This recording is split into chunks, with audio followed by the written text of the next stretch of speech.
Daniel Burt, and I am a long-term member of the LaRouche movement. I'm pleased to be with you for the second panel of today's Schiller Institute conference. The world has a choice, extinction or era of LaRouche. I'm joined in moderating this panel by my friend Kynan Thistlethwaite. Thank you very much, Daniel.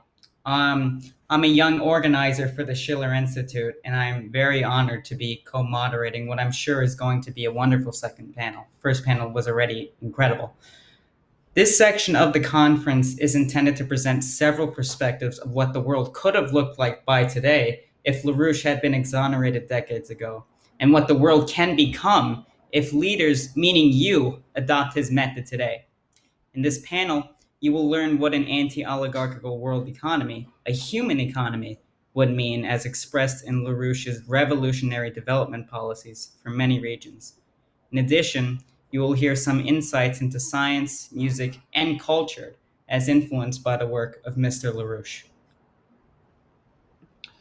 There is nothing obstructing these methods from being implemented in rapid fashion, other than the inability of many to change their own failed axioms. There will be two Q&A sessions, one halfway through and one at the end. Our first presentation comes from Jason Ross. He is the science advisor or a science advisor to the Schiller Institute. Hi, thank you guys. So in the morning panel, we heard a great deal about the impact of LaRouche's life and of the importance of exonerating him and liberating his ideas, freeing the world to be able to benefit from them. The first half of this panel will focus on the application of LaRouche's ideas to the physical economic development of the planet. I have been invited to give an overview of the World Land Bridge, a concept developed over decades by Lyndon and Helga LaRouche. It has the potential to eliminate poverty everywhere and forever. And aspects of it are now taking form through the Belt and Road Initiative of China. Let's start first with a brief overview of LaRouche's economics. LaRouche bases his economics on the unique ability of the human species alone among life to transform our relationship to nature and ourselves through great discoveries in science and in culture, implemented socially through technologies and infrastructure, which together transform the productive potential of human labor and increase the potential population of the planet to grow what would be called our carrying capacity if we were animals. Here you see a chart of world population over time. Clearly, it has increased. What you don't see on the graph is the potential world population. So how did we do this? Example, with the steam engine, 100 workers could produce the same output as 1,000 in earlier times, and without depending on the wind blowing through a windmill or water flowing through a water wheel. The advent of electricity dramatically simplified the supply of power to industrial and residential purposes and enabled forms of automation that reduced the human labor required for various kinds of production. Alexander Hamilton knew that the key to economic growth was the increase in the productive powers of labor. And Lyndon LaRouche advanced the science of physical economics through his understanding of the internal process of scientific discovery and its reification through technologies. Implementing a discovery is something that requires organizing society. A new idea can't be brought into full effect only by the person who first developed it. Consider the steam engine, which could transform rocks, coal, into motion. Alchemists should note how much more useful this is than turning lead into gold. Now, although the steam engine was of great use in individual factories, the real full scope of the potential of this technology was seen in developing a railroad grid, a railroad system, as in the United States. By linking cities, regions, and eventually the entire country, it allowed ingenuity in Pittsburgh to become embodied in new tools that could be shipped quickly and inexpensively to Detroit. The power of the mind to act on nature increased. And the value of each piece of that railroad, each piece of the track, it increased by the growth of the network as a whole. An entire platform of transport was being developed. If we apply this to the entire world, we see an enormous and underutilized potential across the globe to develop the interior parts of nations and continents, to ensure that development is not limited to the coasts, and to bring a higher platform of infrastructure throughout the world to increase the potential productivity of all people. Look at this map of the world at night. Nighttime light is actually very representative of economic output. Where do you see the lights? You can definitely see the borders between certain countries, but within countries, the development is uneven. Part of the reason for the coastal and riparian riverside development is that, unlike a road, the oceans are already paved, and navigable rivers are good to go. Another reason is that the British Empire achieved and maintained its dominance through both military means and through control of trade and the oceans. Those parts of Africa under colonial rule saw the construction of railroads, but primarily from mines to the ports, rather than connections to other neighboring countries. The last reason that we didn't have this full development, I'll mention, was the Cold War, and the Iron Curtain, as Winston Churchill christened it, that divided the world into two competing blocs. At the time of the 1989 collapse of the Soviet Union, most colonies in the world had won their independence, and the Iron Curtain was no more. This was a great opportunity, an enormous chance to bridge divides and achieve full development.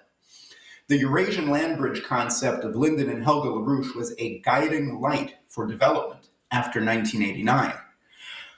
Unfortunately, the great chance of 1989 was lost. But today, the proposal has developed into our World Land Bridge proposal, which envisions the construction of a global infrastructure platform to unlock the enormous economic potential of the people of the world, to bring the development that will allow for better physical lives, and most importantly, for scientific and cultural advance. China's Belt and Road Initiative, which involves huge investments in dozens and dozens of countries around the world, primarily in infrastructure, shows the power of adopting this outlook. So I'll now give a quick tour of the World Land Bridge, and my fellow panelists will discuss how we will implement LaRouche's economic outlook through other specific examples. Here you see an overview map of the World Land Bridge concept of the Schiller Institute. This consists of corridors not only of infrastructure, not only a rail line all on its own, but rail, road, water, electricity, development corridors of growth in the interior of the continents and in countries.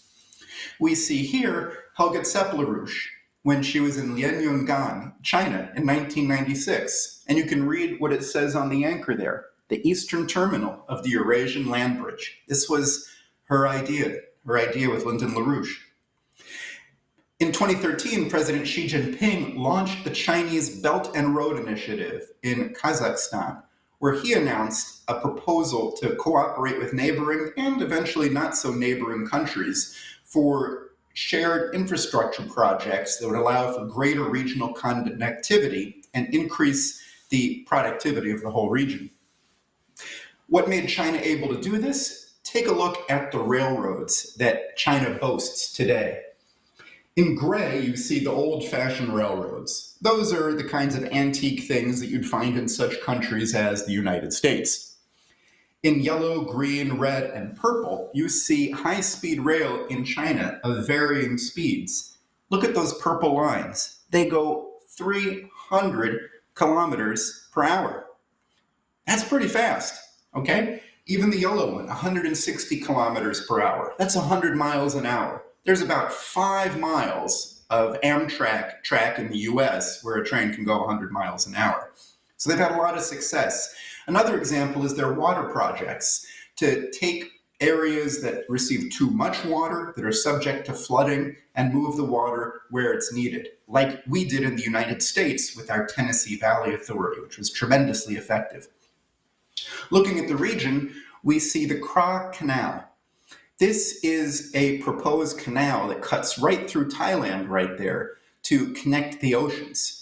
This will save 600 kilometers per ship, and the Malacca Strait, which you see down there leading from Singapore and northwest of it, it's basically at capacity. Within 10 years, there will simply be no ability to have more ships going through that choke point because the traffic is it'll be all jammed up. It's only 80 feet deep, it's not very wide, and right now 1/4 of all the goods carried by water in the world pass through that tiny area. So this canal could transform the region. In Southeast Asia overall, there are an estimated at least $10 trillion of investment needed in roads, power, electricity, water treatment systems, wastewater systems, and the like. Huge. Here you can see that we even call for connections via Sakhalin from the Asian continent onto Japan itself. Pretty amazing. In Russia, there are proposals for upgrading connectivity among nations and to access the enormous resources in the northern part of Russia in an area that's not very hospitable. On the northeast up there, you see rail going all the way to the tip of Russia. We'll see why. In the Koreas, there are many ideas for cooperation in developing the region as a whole. This involves not only infrastructure and transportation, but development areas. Think about the potential. Take, for example, the recent the deal between Kosovo and Serbia, which was based on joint economic cooperation to start building a better future while political ideas can sometimes be put on hold. How could the situation in North Korea be improved if there was a real economic driver in the whole region to uplift people's lives? Take a look at Iran. Look at this country. It is in a prime position for transport and for development along the way. Goods traveling from Kazakhstan to Turkey wouldn't simply pass through Iran, for example, but maybe they would be brought to a factory along the way, used as intermediate goods to produce finished products that would then be shipped to Turkey. You develop throughout the area.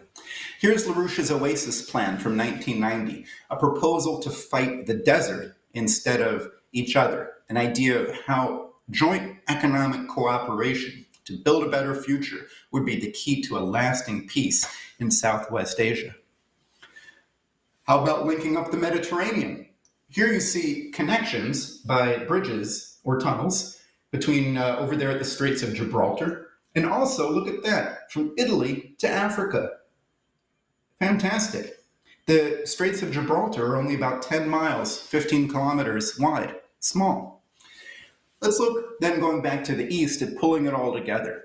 By bridging the Bering Strait, or by building a tunnel across it, either way, tying it together, we would be able really to link the entire land masses of the world and be able to have efficient and relatively speedy transportation instead of slow ocean ships that don't produce any wealth along the way. They're just in the middle of the ocean. How much better if those goods are passing through regions that could make use of them, and how those regions could then be connected to the broader grid. In the United States, we could build a high-speed rail network.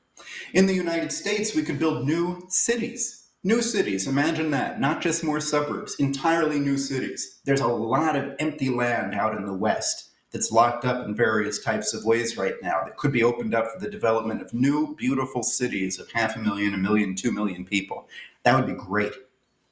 We need to connect with our neighbors, passing through the Darien Gap. Right now, if you want to go drive, if you want to have a road trip to go visit your friend in Argentina, you can't do it.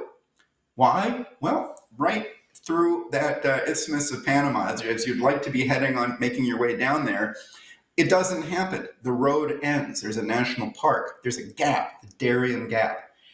Connecting this wow, this will link the continents in a totally new way.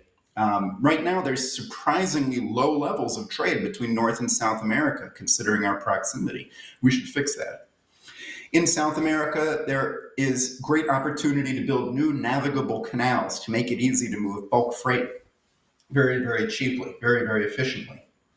In Africa, this is a chart that's no longer accurate that the LaRouche movement had produced a few years ago, and it shows what the state of rail had been.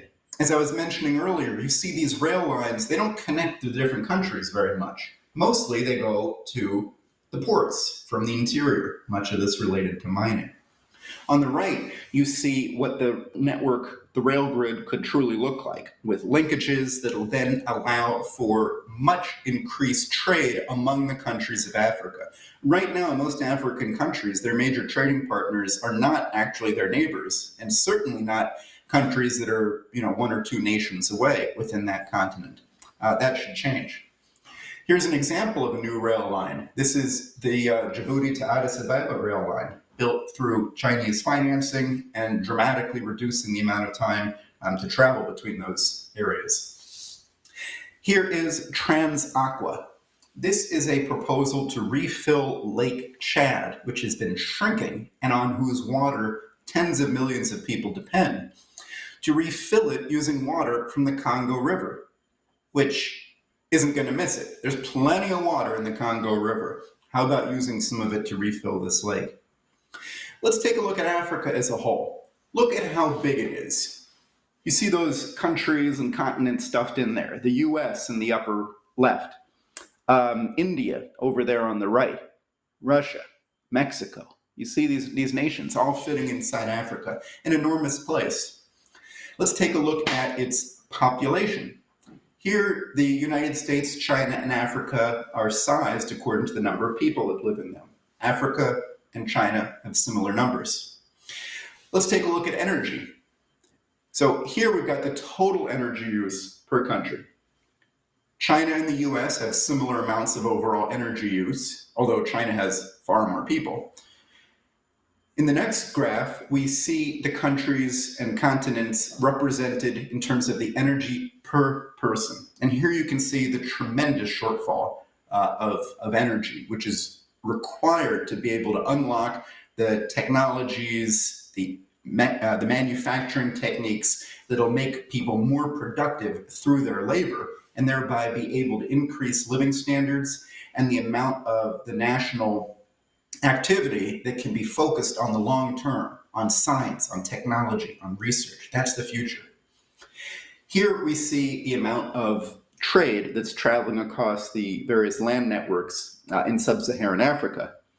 And in the next graph, in green, you see how much that trade would improve if the roads are fully reconstructed, rehabilitated. And many of these roads, they exist right now, but sometimes they're just dirt or gravel. This is, if they were paved, you would see increases in connectivity of several 100%. Very, very big. The Agenda 2063, adopted by the African Union in 2013, calls for a trans-African highway network to start bringing greater connectivity along the continent, the enormous continent as a whole. Let's talk about energy. We'd mentioned the Congo River as being able to refill Lake Chad. Well, the other thing we can do with all that water is that near where it dumps out into the ocean there, at the end, on the western part of the DRC, the volume of water flow is enormous, and there's a very steep drop in elevation, meaning you could make a huge amount of electrical power through hydroelectric dams there that could be built in stages. Right now, the average electricity use per person in the Democratic Republic of Congo is less than 1% of US electric consumption. Building this series of dams, the Grand Inga Hydro Project, could provide reliable power for tens of millions of people reliably. No worries about the wind not blowing or the sun not shining. This would be a very serious amount of power. And why is it not already built? Well, environmental concerns and other concerns. But they say it'll hurt the environment. Look, people matter, okay? People living in poverty, that matters. And that is something that we must end and cannot tolerate. So when we see the world from this other perspective, from a polar perspective, we can sort of see it all linked up, besides some parts of Oceania, all linked up together in a sort of a global way, as a global grid. So when Helga LaRouche was at the Beijing Belt and Road Forum for International Cooperation, she said, "With the Belt and Road Forum, we experienced the formation of a new world economic order. It was a truly historic moment, a new era for civilization. This is a phase change of humankind." So look, there is a whole world to develop. Let's commit ourselves to defeating the forces of colonial, imperialist finance, including the color revolution being waged right here in the United States, to create a world that is in coherence with the dignity and the creative potential of each human individual. Let's do this together. Let's grow. Let's put in place a world system that makes that possible. And the key specific step towards making this vision a reality is to get the leaders of the main countries of the world together. Absolutely got to be US, Russia, and China. Vladimir Putin proposed a meeting, a summit of the leaders of the 5 permanent members of the UN Security Council. That would be the US, Russia, China, and then also France and England. That's fine. Get together in person, tough to do right now, get together with a virtual summit, hammer out the problems directly between these nations, because we cannot have a world where lunatics put us all at risk of extermination through provocative military activities that could then lead to war, which could become nuclear war. We must not allow that to become our future, and we should instead cooperate with these nations, since we all share the same human interests fundamentally. And every person on this planet, every newborn person, is a potential genius whose ideas we might depend on. And that person needs to be able to grow up in a society that will be able to support them physically, nurture them culturally, and bring out the best of those creative talents that they have. That's the Schiller Institute's vision for the world, and I urge everyone to become involved in coming to a better understanding of it, developing it, and making it a reality. Thank you. Thank you very much, Jason. We will now be hearing a follow-up presentation on the amazing advantages of the Eurasian land bridge, and of course the potential of developing a connection between Eurasia and North America, by Anastasia and Stuart Battle, who are both longtime associates and organizers of the Schiller Institute in Detroit. Hello there, my name is Anastasia Battle.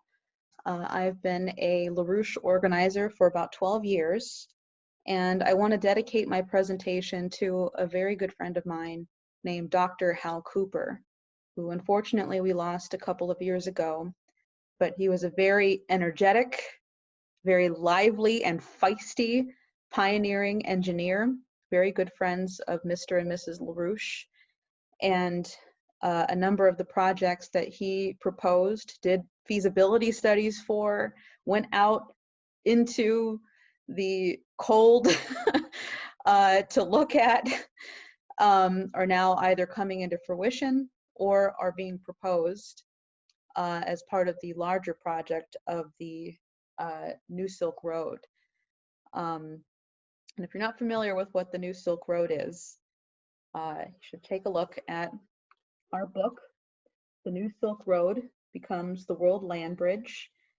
And on the back, there is a whole slew of projects that we've put together, of electrical projects, water projects, high-speed magnetic levitation rail linking up the entire planet. And I'd say that the keystone project, which Hal Cooper worked on explicitly, was the Bering Strait Tunnel. So there's a picture of Hal Cooper for you. Very feisty presentation he's giving. But here's a picture of what we're proposing as the New Silk Road. And if you look in between Russia and the United States, you'll see there is a tiny little gap. This is the Bering Strait, and it's about 53 miles long, and with 2 islands in between, Little Diomede and Big Diomede. Now, you might say, oh, this would be so difficult to build something, right now in this terrible climate. How could we possibly do this?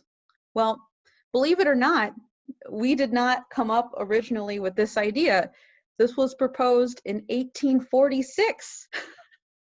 This is not even a brand new project. The idea was to link up the United States and Russia with a dam going across this gap, this Bering Strait, with rail, with a dam and rail linking up at this point. And it was proposed a number of times after that as well, but it came closest to being built in 1906 when a company in New Jersey pulled together a feasibility study, about $300,000, which was a lot of money back then.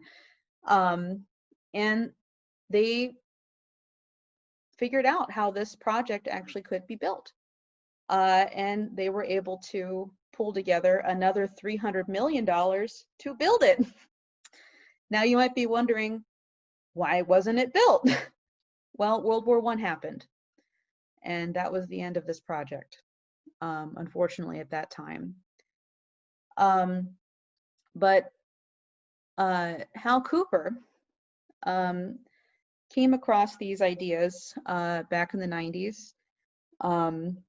And as we started to work on what would then become the New Silk Road project, it became more and more clear that he can pull together a feasibility study on how to pull this into the modern era.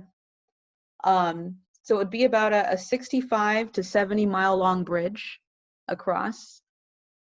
We could even not only do a bridge, we could do a tunnel, a maglev tunnel, a vacuum tunnel. And these are some of the latest technologies that that we would be advancing into. But the benefits of a vacuum tunnel is that you can have constant acceleration, possibly reaching 1,000 miles per hour of trains going through Alaska into Siberia. Now, this might seem like a total pipe dream, maybe quite literally a pipe dream, but this is not the first time something like this has happened. We've seen even in the recent period projects like this being proposed and being built. And in 2007, there was a Chinese professor that actually said that China would put forward the funding to build this project. So again, why hasn't it been built? This obviously isn't about money. So what's actually preventing the problem? Well, the New Silk Road isn't just about building some nice projects and doing some nice things and saying, by golly, we are going to do something big. But it's actually looking at the geopolitical dynamic. How do we break this geopolitical dynamic and change it, upshift it to a higher platform? And a good example of that recently is what happened with Eritrea, Ethiopia, and Somalia back in 2018. There were about 20 years of war, and they received a proposal from China to join the New Silk Road, to join the Belt and Road Initiative. And they decided that they would collaborate on the basis of being able to participate in this project. I mean, think about what this is going to do. You know, if you're going to work with other nations on building rail, on building development corridors, how great that would benefit your nation. Why wouldn't you stop the war? Why wouldn't you stop fighting and squabbling and being part of a British game? So bring that back to the United States and Russia. What if we could get the United States and Russia to break on this geopolitical game? How would that change the global dynamic? And again, this isn't about money at this point. This isn't on whether or not it could be done. We know that it can, and we know that it could be paid for. But it's going to be a mental shift. Now, if we can organize the United States and Russia around this proposal and force that change of thought, then this would radically change the whole geopolitical atmosphere, not just between the US and Russia, but globally. Because let's just be honest here, the British Empire does not want to see collaboration amongst countries. In fact, their greatest fear is to see nations collaborate around development, because it means they can't be manipulated anymore. And that's what I want to see. In my country, in other countries, I'm an American, I don't want to see the United States being used as a pawn for manipulating other nations into war, or for our nation going into war. I want to see really a new chapter of humanity, a new system, a maturity, I guess, as the way Mrs. LaRouche would describe it, a maturity of humanity. And I think that potential is real. I mean, look at the youth movement that we have currently. Imagine if we were to expand throughout most countries of the world, what we could accomplish in going through these kinds of projects. So I want to leave you with that, and to think about what the potential is, not just with the Bering Strait tunnel, but what it represents as a principle, what we can accomplish globally, and what seems to be conflicts going on, but we can pull our people to a higher level of understanding. So thank you very much. Thank you, Anastasia. The next presentation that I'd like to introduce comes from Schiller Institute members in Ibero America. This includes Carolina Dominguez of Mexico, Sebastián de Bernardi of Peru, Antonio Sánchez of Venezuela. Hola, buenas tardes a todos. Mi nombre es Antonio Sánchez. Hello to everyone. My name is Antonio Sanchez. We've chosen to do our presentation in the form of a dialogue to be able to answer all the questions we of the LaRouche Youth Movement have received. We're going to present the youth proposal for 1.5 billion productive jobs. From that standpoint, we have to say that if these ideas and projects of Lyndon LaRouche had been implemented, we would not have had to endure the crisis which we are living through today. Sí, hola Antonio, ¿qué tal? Soy Sebastián, acá desde Lima, Perú. Hello, Antonio. How are you? I'm Sebastián from Lima, Peru. On that question, through the ideas of Lyndon LaRouche, the Schiller Institute has developed the model of a development corridor. In the graphic, you can see something about what is involved in this development corridor. It is based around bringing a main trunk line, either a railway or a superhighway, to connect the different population centers of 1 million people or more,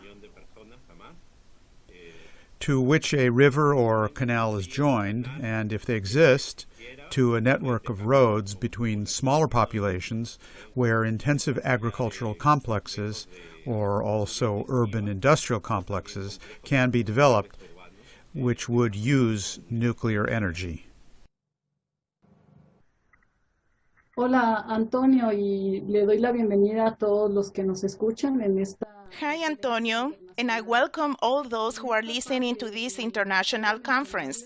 In this part, I want to respond, I'm Carolina from Mexico, to why productive jobs. That is because the Schiller Institute asserts that not all jobs are really productive. Especially in the crisis we are going through, jobs are required, which have the aim of activating the creative powers of our people, and first and foremost of the youth. No únicamente, pero sí es muy importante. Not only youth, but young people are very important because developing this creative power and taking on the challenge of these projects, which Sebastian mentioned, will allow us to activate the infrastructure necessary to get out of the collapse which we are in. This component of productive projects, in terms of productive jobs, is to do what is really needed in a nation. Great. That last sentence by Carolina makes me think of how one of the most important things that we need, which humanity needs in these times, is a lot of food, good food. I want to ask you what proposals, what projects has the Schiller Institute proposed for the Americas? What can you tell me about that? Bueno, puedo comenzar yo, Antonio. Well, I can start, Antonio, with regard to the North American part of the Americas. The Schiller Institute has promoted high-level projects for a long time. One of these projects is NAWAPA, which are the initials of the North American Water and Power Alliance. The project involves transferring water from where it is found. We have been sold this idea that water should be left where it is. However, instead of allowing water that flows into the ocean to be wasted, water, which is actually potable water, which we could use, just flows into the ocean and mixes with salt water. What we can do is, before it flows naturally away, take the water to create a whole new route, which begins in part of Canada, passes through the northern Rocky Mountain area of Canada, goes down through the United States, and enters northern Mexico. Of course, we have much more material related to these projects, because this is very general. The NAWAPA project connects to the Plino project in the northwest of Mexico, which is called the Northwest Hydraulic Plan, and what it calls for is building developing corridors like those which Sebastian mentioned, opening up 1,300,000 new hectares of land for cultivation. Can our listening audience imagine what opening up 1,300,000 hectares would mean? Creating a navigable artificial canal, that is to say, transforming the biosphere. And who is going to do this? Well, all those unemployed people that we talked about at the beginning. These jobs from NAWAPA and the Plino represent a unique opportunity to activate that creative potential and to give our people what is required in terms of energy, food, and a future for generations to come. Great. And how can we connect those projects, which Carolina mentioned, to Central and South America, Sebastián? Sí, como explicaba Carolina, es el... As Carolina explained, the idea is to build development corridors which unite all of the Americas, from North America to Central and South America. Therefore, we have to build a main trunk line running from Central America down to South America to link up all the countries in the continent. As you can see in the slide, it's going to be a high-speed rail network running north-south through the Darien Gap, which shouldn't be called the Gap anymore, but rather the Darien Corridor, all the way to Tierra del Fuego in Patagonia. Que sean también bioceánicos, que vayan desde el... There will also be bioceanic corridors running from the Atlantic to the Pacific along various routes that cross the continent in order to be able to unite the countries and develop the interior. In that way, we can unite the population that is separated at this point. The idea is that these networks will make it possible for people to move from one zone to another and increase the potential population density in the continent, and thus its creative capacity to create and develop their societies. As you can see, these projects would run through different areas, including the Amazon region, and we also would need an entire network to complement these development corridors, including highways. We are going to need areas in which to increase food production. Among these projects, there are two great projects to double food production in South America. Que son los llanos colombo venezolanos y también el cerrado brasileño. Which are the Colombian-Venezuela Great Plains and the Brazilian Cerrado. If we build the canals needed to provide water year-round, these two projects will make it possible to double food production for the South American population in the future, and also for export, of course, if we want. The idea, as Carolina was saying, is to create the conditions to maximize the development of the population's creativity. And it is through these development projects that we are proposing to create the conditions to do just that. Great. When I hear about these great projects, what comes to mind is the question that we are always asked in our weekly organizing activity. Many of you are probably asking yourselves the same question right now.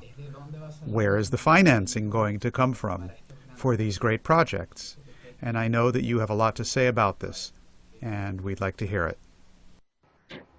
Bueno, efectivamente, referente a de dónde va a salir el dinero, es una pregunta que recibimos todo el tiempo. Right. With regard to where the money is going to come from, that is a question which we are asked by youth all the time when we give them this idea about the future. It's like telling a story which awakens in their imagination the idea of creating a structure of something that we don't have. And it's really curious how we, our generation, and younger generations as well, are defending ideas about things we never knew, because none of us have ever seen in our lives an actual infrastructure project. We don't have that concept in our mind as a sense experience. Nonetheless, there is such an idea, and that is what we are defending. When I have had occasion to ask youth what really is infrastructure, or ask them to mention an example of a project, the answer from some of them, those who are studying for advanced degrees in engineering, is a shopping center. For younger people, not all of them. That's why we are addressing those youth who are in this conference. but for those studying for advanced degrees in engineering, they think that high-level projects are a shopping center. And I answered, okay, and what would the highest level project be? And the answer was really funny. First, there was silence in the classroom where I asked that, and then they said, well, a shopping center in an area with high purchasing power. And there was silence in the class, and they started to laugh because they realized how ridiculous the answer was. Not the person giving it, but the answer. So, it is a valid question. Where is the money going to come from for these projects? The issue is when LaRouche talks about a new financial system. We can't create these projects with our savings over our lifetimes. Even if we were to combine the savings of the whole population, it's impossible because it's not just a matter of money. It's a matter of political economic mechanism for international cooperation. LaRouche proposed that this financial system has to be declared in bankruptcy because it's bankrupt and then reorganized. What does it mean to reorganize it? It means analyzing what we have moving forward, which banks should continue and which banks cannot. Nations like Mexico, Peru, Colombia, Venezuela, and Ibero-America in general need to have a state-owned national bank to be able to issue credit directed towards those projects. And there has to be a high-level collaboration, not only because of this pandemic we are facing, but also high level in terms of what does credit mean? That's the first question. What do we mean by credit? Credit means to believe. It means to trust. That's credit. If you ask an accountant, perhaps he sees it as just money, but the Schiller Institute sees credit as trust. We have trust and confidence that we are going to grow, and that is where the money is going to come from. Great. Thanks, Carolina. As I was listening to you, and since you're a Mexican, I'd like you to recount for us a little bit about the relationship between one of the presidents of your country, President Jose López Portillo, and Lyndon LaRouche and his ideas. The experience López Portillo had putting those ideas into practice in the Mexican situation, of course. Claro, Antonio, y esto es muy importante para todos nuestros estudiantes. Sure, Antonio. This is very important for everybody listening because it was, in fact, the ideas of LaRouche, as we saw in the first panel of this International Youth Conference. The exoneration of Lyndon LaRouche was discussed because his case was an injustice, not only against LaRouche, but against us, that it was not allowed for LaRouche's ideas to flow naturally towards our countries. For example, if you look for a book by LaRouche, last night I was looking up the book, So You Wish to Learn All About Economics. It's in libraries in Spain, Mexico, and other places, but is not taught to the youth. That collaboration between LaRouche and López Portillo, the president of Mexico in the late 70s and early 80s, was a collaboration which made possible the highest level development that my country has had, taking into account, of course, that it followed what President Lázaro Cárdenas had done. What President López Portillo did was in that tradition.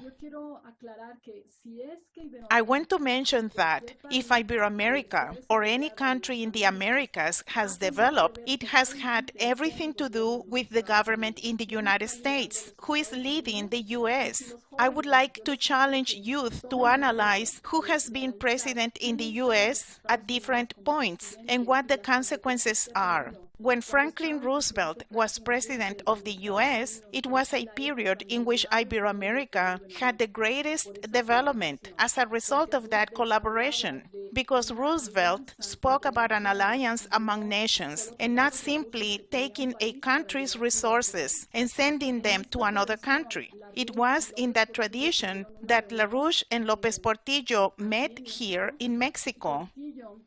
and López Portillo followed part of that LaRouche's proposal. At the time, we had La Cangrejera, which was the largest petrochemical complex on the planet. Can you believe it? And then some people said that they would not allow another Japan south of the US border. I'm not only trying to praise Mexico, what I'm trying to do is show that the alliance with LaRouche had an effect on the welfare of my entire country. And we are still benefiting from that today, after the 1970s. Since then, no great infrastructure projects have been built. The last great projects were when we had an alliance with Lyndon LaRouche.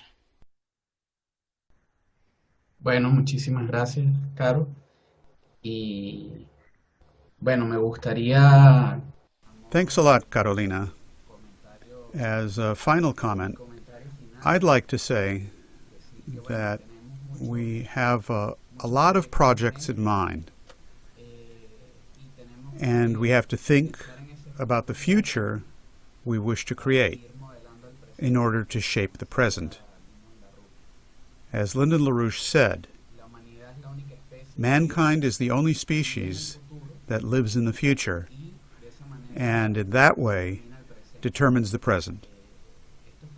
These projects, in addition to meeting the objectives we've already discussed, have to shape that future which we want to create. Carolina and Sebastián, please give us your concluding remarks. Yo quería hacer una advertencia, ¿no?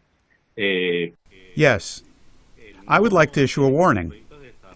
If we do not carry out these development projects, that means that as the population increases, we will have to live off past infrastructure. And over time, that is going to lead to chaos and crises in our countries. It's what we're currently experiencing. Therefore, to be able to solve this crisis and to be able to have a better future, we need to create these development projects with this comprehensive vision of the future.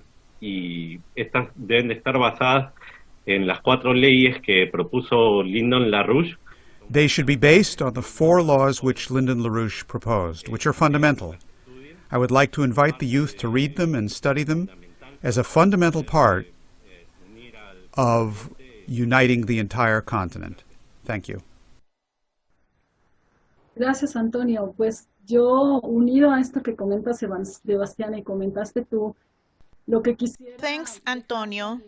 In addition to what Sebastián just said, I would like to also say about the Darien Gap. Let's not allow for it to continue to be called that. As Sebastián said, it should be called the Darien Connection. This is just an example of what we have to transform. There is great potential in the population, not only among youth. Youth, including those younger than I, are a very important pillar if we take up the challenge. It is very interesting to analyze history and realize that the role that the U.S. direction has played in Ibero-America and the role played by LaRouche and his ideas. As we mentioned in the first panel, and I hope that everybody in this conference will do so, sign the petition calling for the exoneration of LaRouche, because we need for those ideas to be studied in the universities. Today's youth often think, and I get it, is I don't want to be on the right nor on the left. I don't identify with any of that, with any political party. But what else can I do? I don't want to be apathetic, but I also don't want to just join something that I'm offered. This is an opportunity. We are not offering you a job. We aren't saying we are going to hire you to go work on the Darien Gap. We are offering you to join the fight, to defend your future by generating those productive jobs. I thank you for this opportunity to speak to this conference with a message from Ibero-America for the youth of the entire world. Thank you. Thank you all. Thanks. Thanks.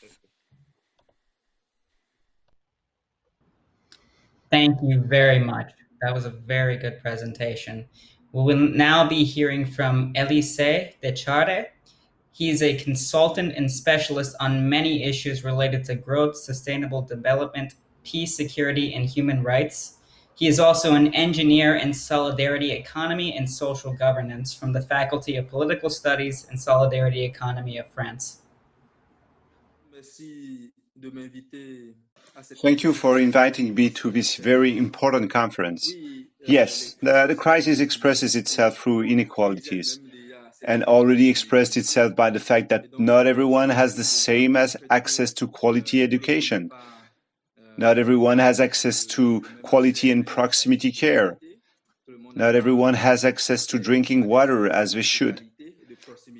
There are many young people for whom there is the question of unemployment. But beyond unemployment, there is the question of underemployment. That is to say, young people who manage to find employment do not have necessarily the job that corresponds to their training, their level of education. The local and national authorities have the power to reverse the trend because they are the ones who define the direction at the economic level, who define the social direction of the country. So they have the power from the local to the national level to reverse this trend by taking the needed measures to reduce inequalities, to ensure that the national wealth is redistributed to all citizens, to make sure that the social issues are taken into account while promoting economic growth, but not excessive economic growth, and to be sure that the social issues are taken into account. So they have the power to reverse the trend if they decide to do so.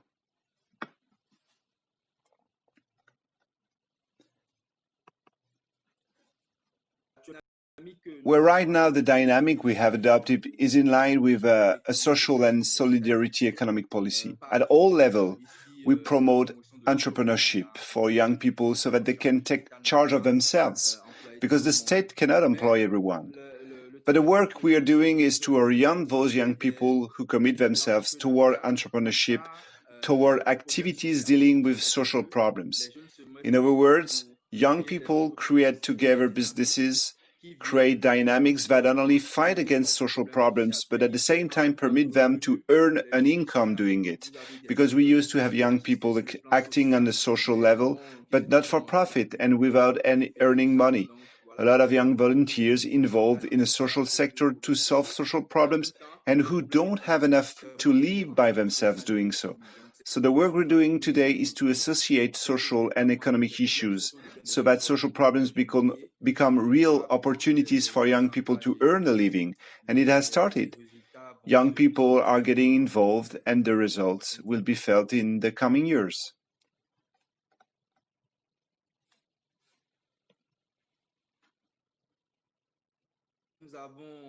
We have the ideas. We have the strength, but we still lack the support, whether international or national, to push this dynamic forward. Who are the ones who can help young people to develop these initiatives? We expect help, not only from international institutions, but also from institutions at the national level, that they support this dynamic, that they accompany it with material, technical, and financial support, because the dynamic of this type always needs resources. It's true that we are not necessarily waiting for that from the beginning, but we have started to act first with the means at our disposal. But a self-mobilization, a mobilization among ourselves began so that we start to do what we can do. But if international or national institutions support us, we could quickly scale up the dynamic and achieve much more results. First of all, the issue of waste, plastic bags, which is a battle of the strongest. It's true that a few months ago, last year, the state passed laws to regulate the use of non-biodegradable plastic bags. on the territory, but it's not really applied. Plastic bags are still circulating, it's widely used. So this is a real challenge for the environment, the management of plastic waste. How do we deal with that? Because it pollutes the environment. It degrades the soil and do a lot of other things. In our country today, for example, plastic bags are even used in food. So you see people who put their meals in the plastic bags and used to spread them everywhere. So it creates a lot of other diseases that we are not necessarily aware of today.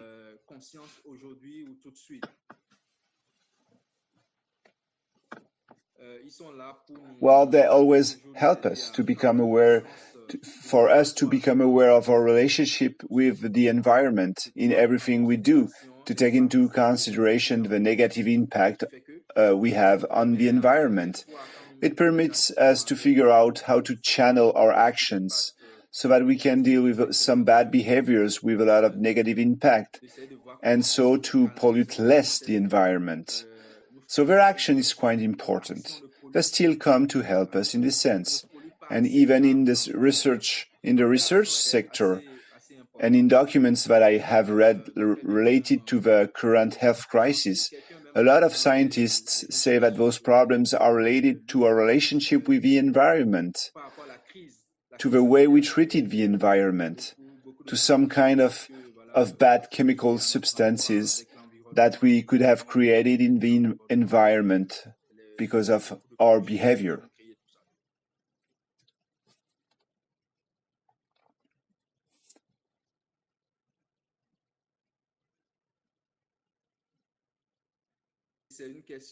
Well, it's a question that has come up at several climate conferences, so it's a big, big question. At the beginning, many people were saying, well, good, Africa must not industrialize itself so that it doesn't further degrade the ozone layer. So there was this big debate. But what I find is that Africa cannot but industrialize itself, because industrialization is a great factor of development, because we need factories, we need transformation, we need all that. We just need to see how to industrialize ourselves without further harming the environment. There must necessarily be solutions. So Africa must go to the field of industrialization. I agree, I'm not against it, because it's necessary, because we see all those industrialized countries that manage to make great transformations, that manage to export several products. Today in Africa, for example, we consume much more foreign products than domestic products, because we don't have any industries. We don't have big industries. We don't have industries that are able to produce in mass, in quantity. So we are obliged to buy products from outside, and a lot of money is leaving the country. That does not promote the development of the local economy, does not allow for much faster local growth. So we have to tackle the challenge of industrialization in Africa. We must do it. We just need to see how we can do it the good way, without damaging the environment. We should obviously find a solution for that.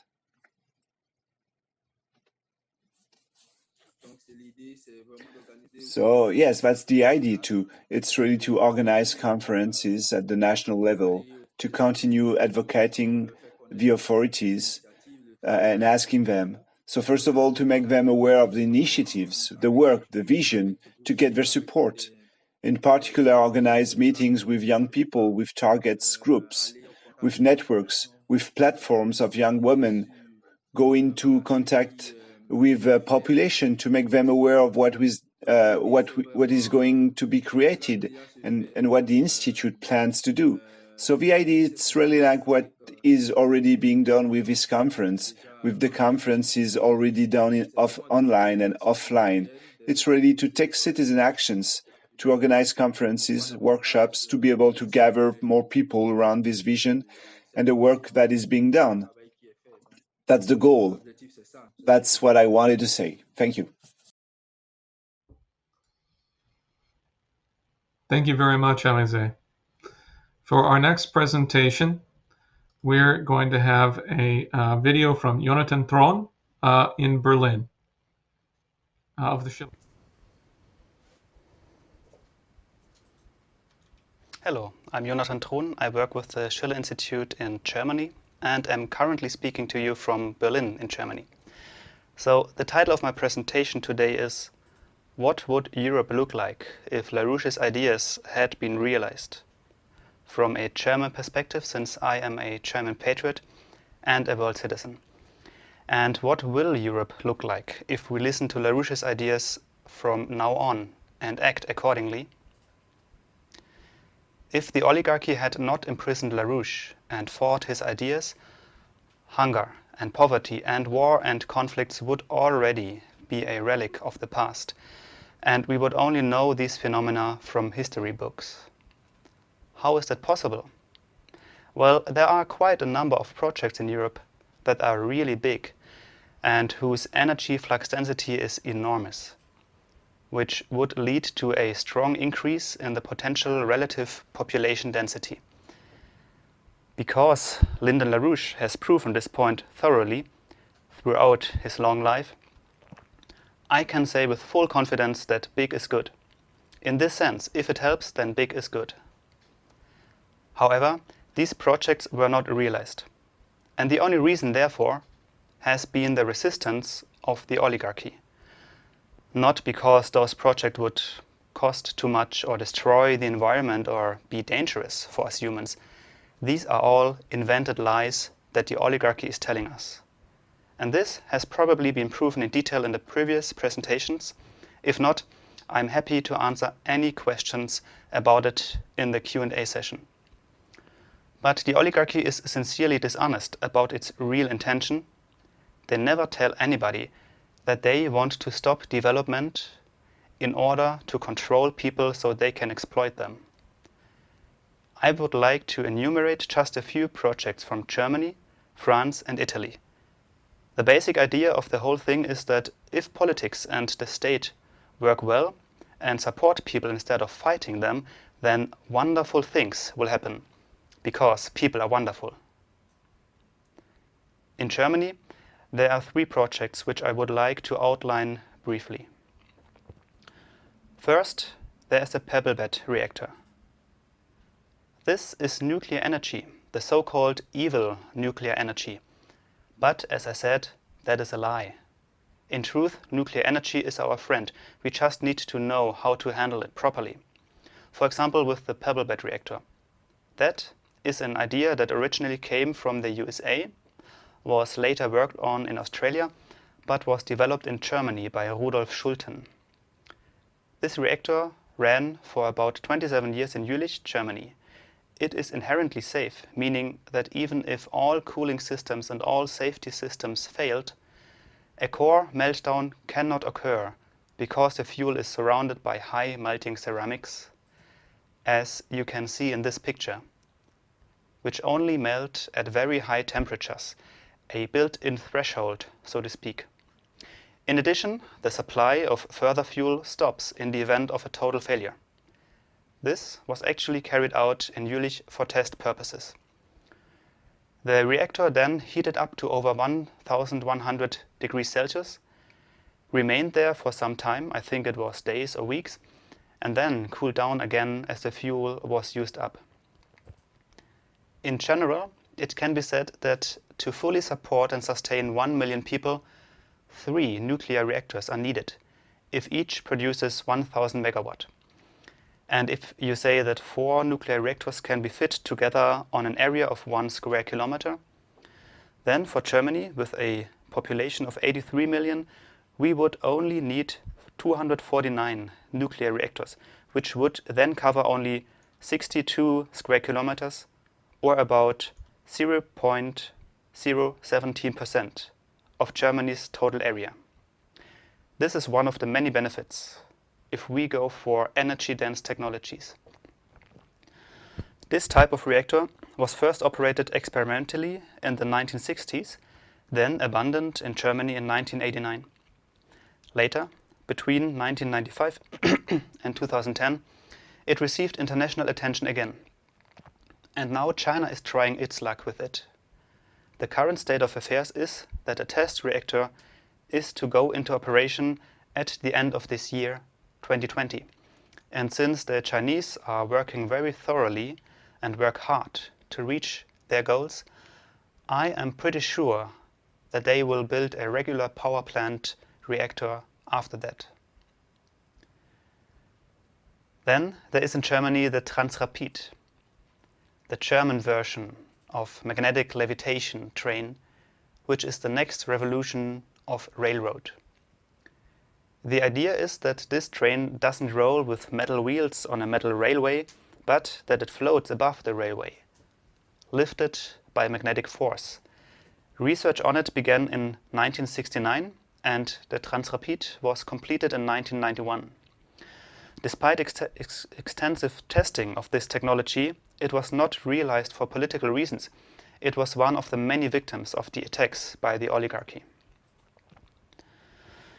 The special thing about the principle of the magnetic levitation train is its high speed and unsurpassed efficiency, both in terms of energy and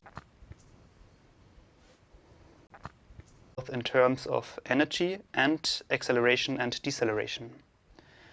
In addition, this is a completely new system, independent of the previous rail systems.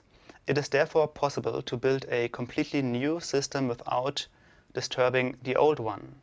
And if we want to, simply phase out the old system and switch gradually over to the new one. This means we can do this as soon as we want goods and people to reach their destination faster. For example, a travel from Berlin to Munich by train, which is currently about 4 hours, could be reduced with Transrapid to something like 2.5 hours, a reduction of travel time by 1.5 hours. Same for the distance between Berlin and Cologne. Or a travel from Stuttgart to Hamburg, currently at 6 hours, could be halved to about 3 hours. Now let's talk about the Wendelstein 7X, a very interesting research project that tries to realize nuclear fusion. To introduce this project, I will now play a 2-minute video. Und es gibt Hoffnung. Deutschland arbeitet weiter an wahrlich zukunftsweisende Projekte, auch wenn sie nur auf Sparflamme laufen. Ein solches Forschungsprojekt ist der Wendelstein 7X in Greifswald. Das Max-Planck-Institut für Plasmaphysik arbeitet an der kommerziellen Realisierung der Kernfusion, dem Stellarator. Der Wendelstein 7X ist ein Experimentalreaktor mit einer spezifischen Stellarator-Konfiguration, die es dem Fusionsplasma erlaubt, seinem natürlichen Fluss zu folgen. Anders als bei dem wesentlich bekannteren ITER in Frankreich, einen Tokamak, bei dem Plasmaturbulenzen sehr viel schwieriger zu kontrollieren sind. Bisher konnte bei diesem Projekt knapp 30 Sekunden lang ein Plasma aufrechterhalten werden. Besser ist weltweit nur ein Projekt, der EAST in China. So gesehen ist der Wendelstein 7X ein sehr effizientes Forschungsprojekt. Jetzt ist dieses Projekt in Phase 2 übergegangen, der Demonstrationsphase, in der die Plasmaentladungen 30 Minuten stabil verlaufen und somit beweisen soll, dass dieses Projekt für den Dauerbetrieb geeignet ist.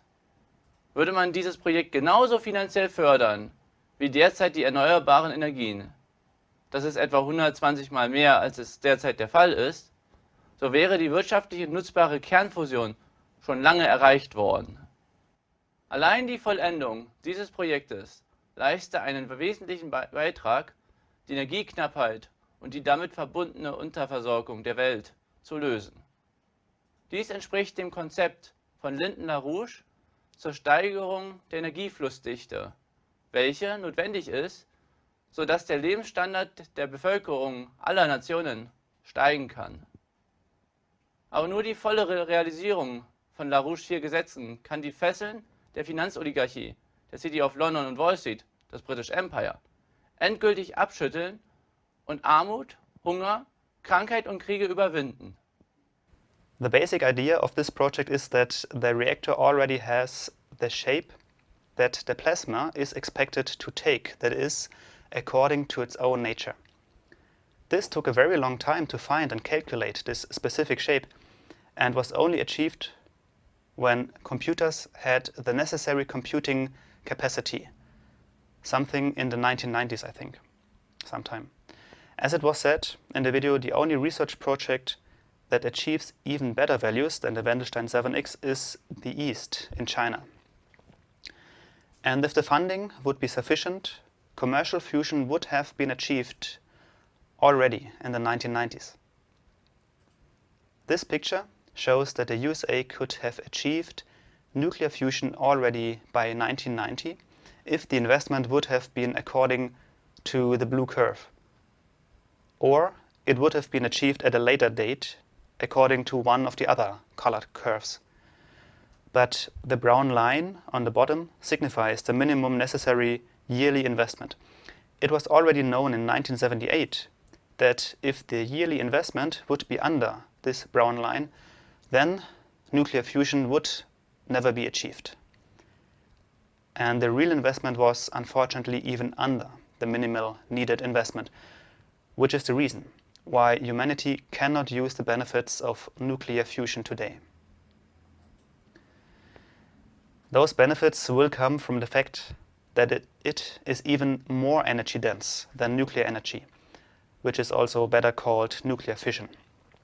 And with nuclear fusion, we would reach huge breakthroughs for humanity, such as virtually unlimited fuel, space travel throughout the solar system in a matter of days and weeks, instead of currently months and years.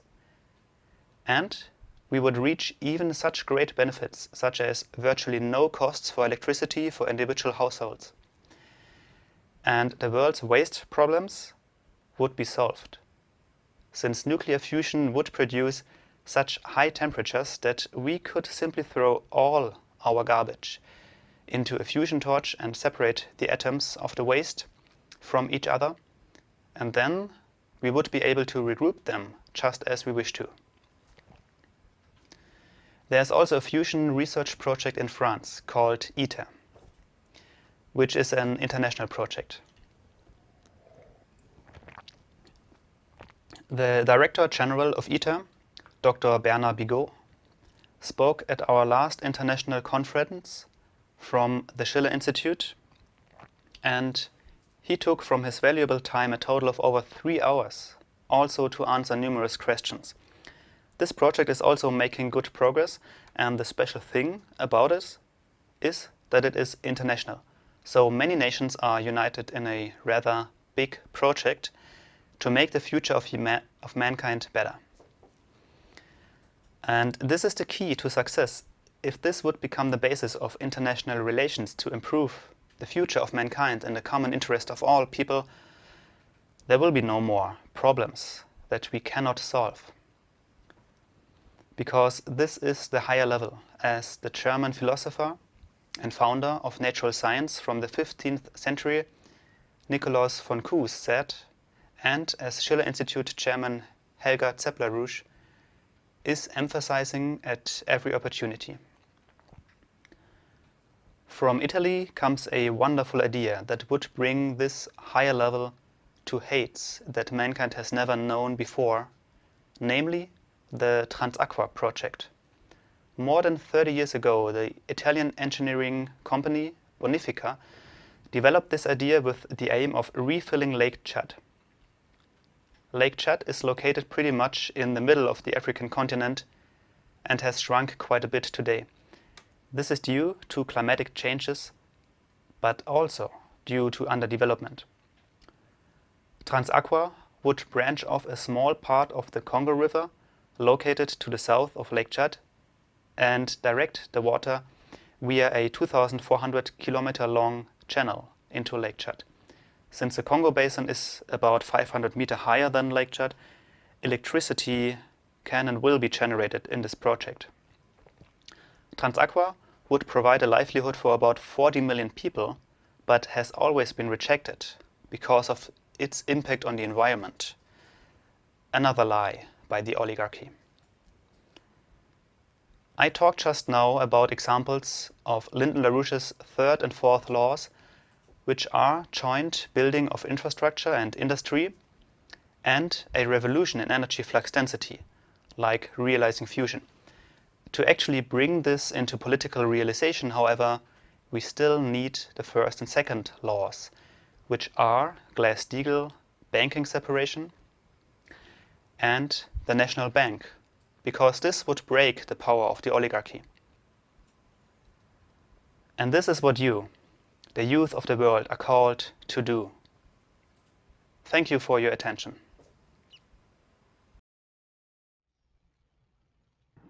Great. Thank you very much. I just want to remind everyone that's watching right now if you're in the Zoom chat, just type your questions out in the chat or in the Q&A section. Or if you're watching on YouTube, you can submit questions to questions at schillerinstitute.com, I think. Yeah, right there. So Questions at schillerinstitute.org. .org. Okay. But without further ado, there was a written statement prepared for us by Stefania Cruz in Italy on the future that lies in outer space. And I will now read it. Nicholas of Cusa, the founder of modern natural sciences and a scientific revolutionary method, concluded in the 15th century that, quote, if ideas possess an existence already present in the objective universe, independent of humanity, only with human creativity are these ideas created. All things are in God, but as specimens of things, all are in our mind, but as similes of things. As God is the absolute entity, which is the complication of all entities, so our mind is the image of that infinite entity, which is the complication of all images, as the first image of an unknown king is the exemplar of all the other images that can be painted based on it, unquote. Today, the necessary next discovery, which defines the future for the entire world, is the conquest of an energy source that will give humanity energy, security, and supply of raw materials for thousands of years in the future. The use of the force of thermonuclear fusion based on helium-3 originating from the lunar surface. In the scientific collaboration between the BRICS nations, but especially between Russia, China, and India, helium-3 plays a leading role because as a fuel for fusion, in contradiction with deuterium-tritium, it does not produce energetic neutrons, which are very problematic for future reactor materials, but instead produces positively charged protons, which makes a revolution in power generation possible. Mankind's future is in space. China, India, and Russia are all great space nations already, and we should reflect upon the fact of why space travel is so exciting for everybody, for young people and for old people, because it broadens the imagination. Most people, when they go shopping, just look at the floor so that they don't step in something unpleasant, or they look in the windows to see how the new clothes look, but they never, or very seldom, raise their eyes to the stars. But if you start to engage yourself in space travel and you look, for example, at how China, in its recent lunar missions, is preparing to mine helium-3 on the moon for future fusion production, a fusion economy on the Earth, this is not only entering a new era. Once we have fusion power on Earth, we have energy security, because helium-3 will give us energy for tens of thousands of years, at least. And we will have raw material security, because through the fusion torch method, we can turn waste into isotopes and reconstruct completely new raw materials as we wish. So, it will totally end the fight for scarce resources and battles and wars for these resources. With admiration and devotion to the genius of Lyndon LaRouche, Stefania Cruz. Wow. That's excellent. Okay, well, at this point, we'd like to take a few minutes for our first Q&A session. And so panelists, if you're on Zoom, please prepare. We're about to put you on video. You'll be coming on shortly. And then we'll be taking a set of questions before we continue to the second part of our program with another set of presentations. So if you would like to ask a question, many of you have already sent them in. Kynan instructed how to do this, including if you would like to come in by video, we're monitoring the Zoom, and if you raise your hand using the raise hand function in the Zoom, then we'll be able to see that and we'll be able to bring you on to have a live conversation with people. Okay, so Dave, I hope I've given people enough preparation. Great. Hi, Helga. Hi. Well, Kynan and I wanted to ask you first, Helga, if you'd like to make any comments after these presentations. Well, I'm actually very pleased because I think that is what has been said by everybody is expressing exactly the spirit which is needed, to implement these projects. So I'm very encouraged, and I don't want to take now a lot of time, but let's take the question of the panel of the audience. Very good. So first, now I'm getting help from Dennis Small, who is going to read aloud a question that was submitted in Spanish. So Dennis, I hope I've given you a little bit of time to get yourself situated. When you're ready, Sure, please speak up. And about 10 seconds. Can you hear me okay? yes, we can. Okay, good. The question from an anonymous attendee is, what is the strategy that you have thought about so that the countries of Latin America can invest in the projects that were mentioned?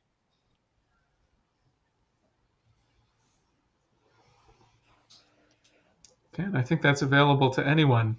So maybe Jason or Helga, you would like to make a comment.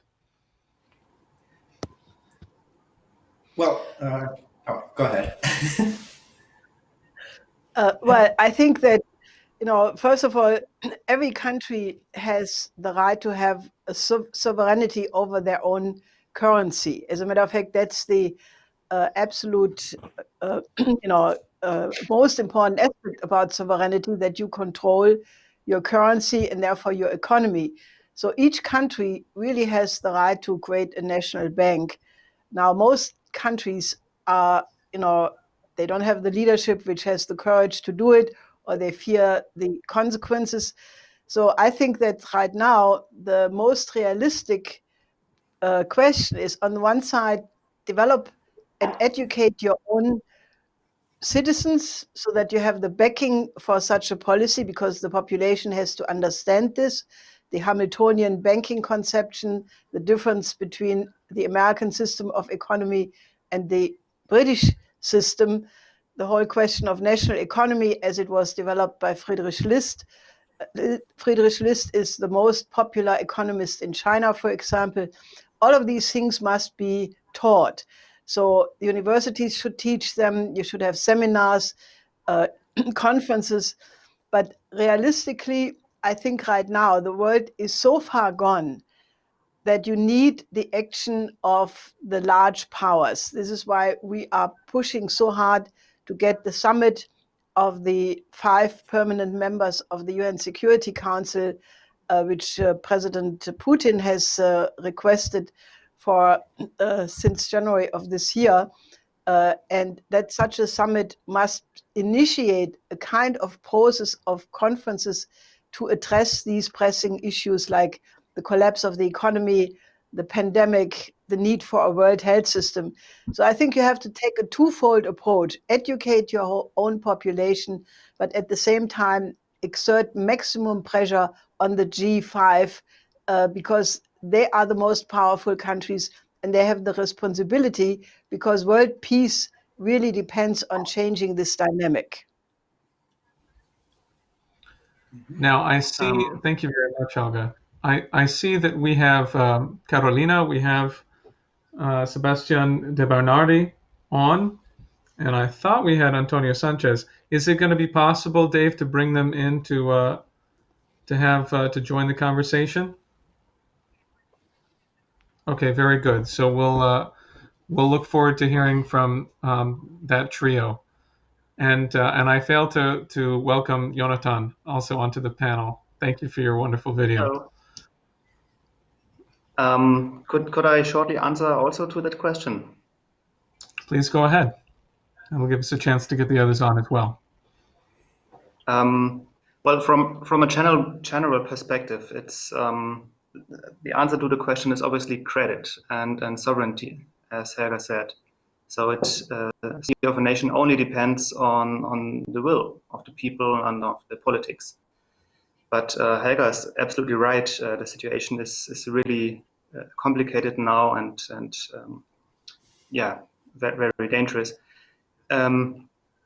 So what I find in organizing, I'm organizing a lot in the streets with information tables and also calling our German network here and yeah, trying to develop them and give them a further idea. So what I see is most people, they are so pessimistic and they cannot see how those beautiful projects that we talk about, how they can be done. And this is now an idea that I got from Helga, that now Germany is being more and more surrounded with optimism. I always tell people, look, there's a new Silk Road. This is now a totally new dynamic in the world. And it's like over 150 nations that work together. And they really become independent of the Western imperial financial system. And secondly, those wrong economic axioms that people have in their minds, economists and politicians, that universities all around the world, basically, and especially in the West, teach, they are now really being proven false by the success that China has in their own country, plus in all those nations that work together with the new Silk Road. So that's actually the key now, and we have to use it. I'd like to add one point to the second aspect of what Jonathan just raised about the pernicious, wrong economic ideas that are so prevalent at universities. I mean, the whole basis of economy is turned upside down in academia generally. Economic value begins essentially in money terms. That how do you determine how valuable something is? Essentially something along the lines of its exchange value or how much people are willing to pay for it. That does not actually tell you how valuable something is, because things have value to you depending on what you're trying to accomplish. So what has value to a society that's trying to go to the moon and create a new base and go to Mars and discover incredible new scientific discoveries versus what is valued in a society where people, by and large, would rather just watch TV and pretend the world doesn't exist? So value depends not on how much people are willing to pay for things, because people are wrong all the time. People make mistakes all the time.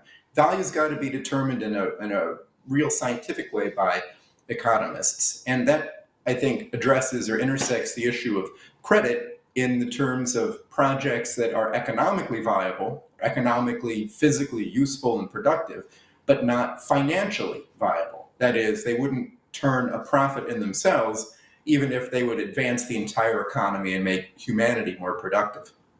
And that's part of the reason why national credit is necessary, to fill the role of ensuring that developments that don't individually turn a financial profit are still performed, because overall they provide a benefit to society as a whole. That's value.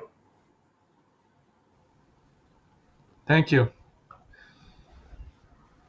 Oh, good. We have Elise.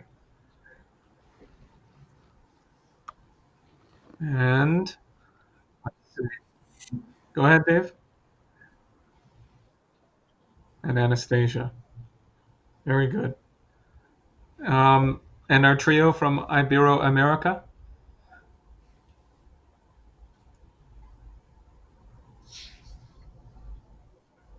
Okay, well, we'll still work on that. I see Antonio Sanchez on here, so we'll take an opportunity to do that.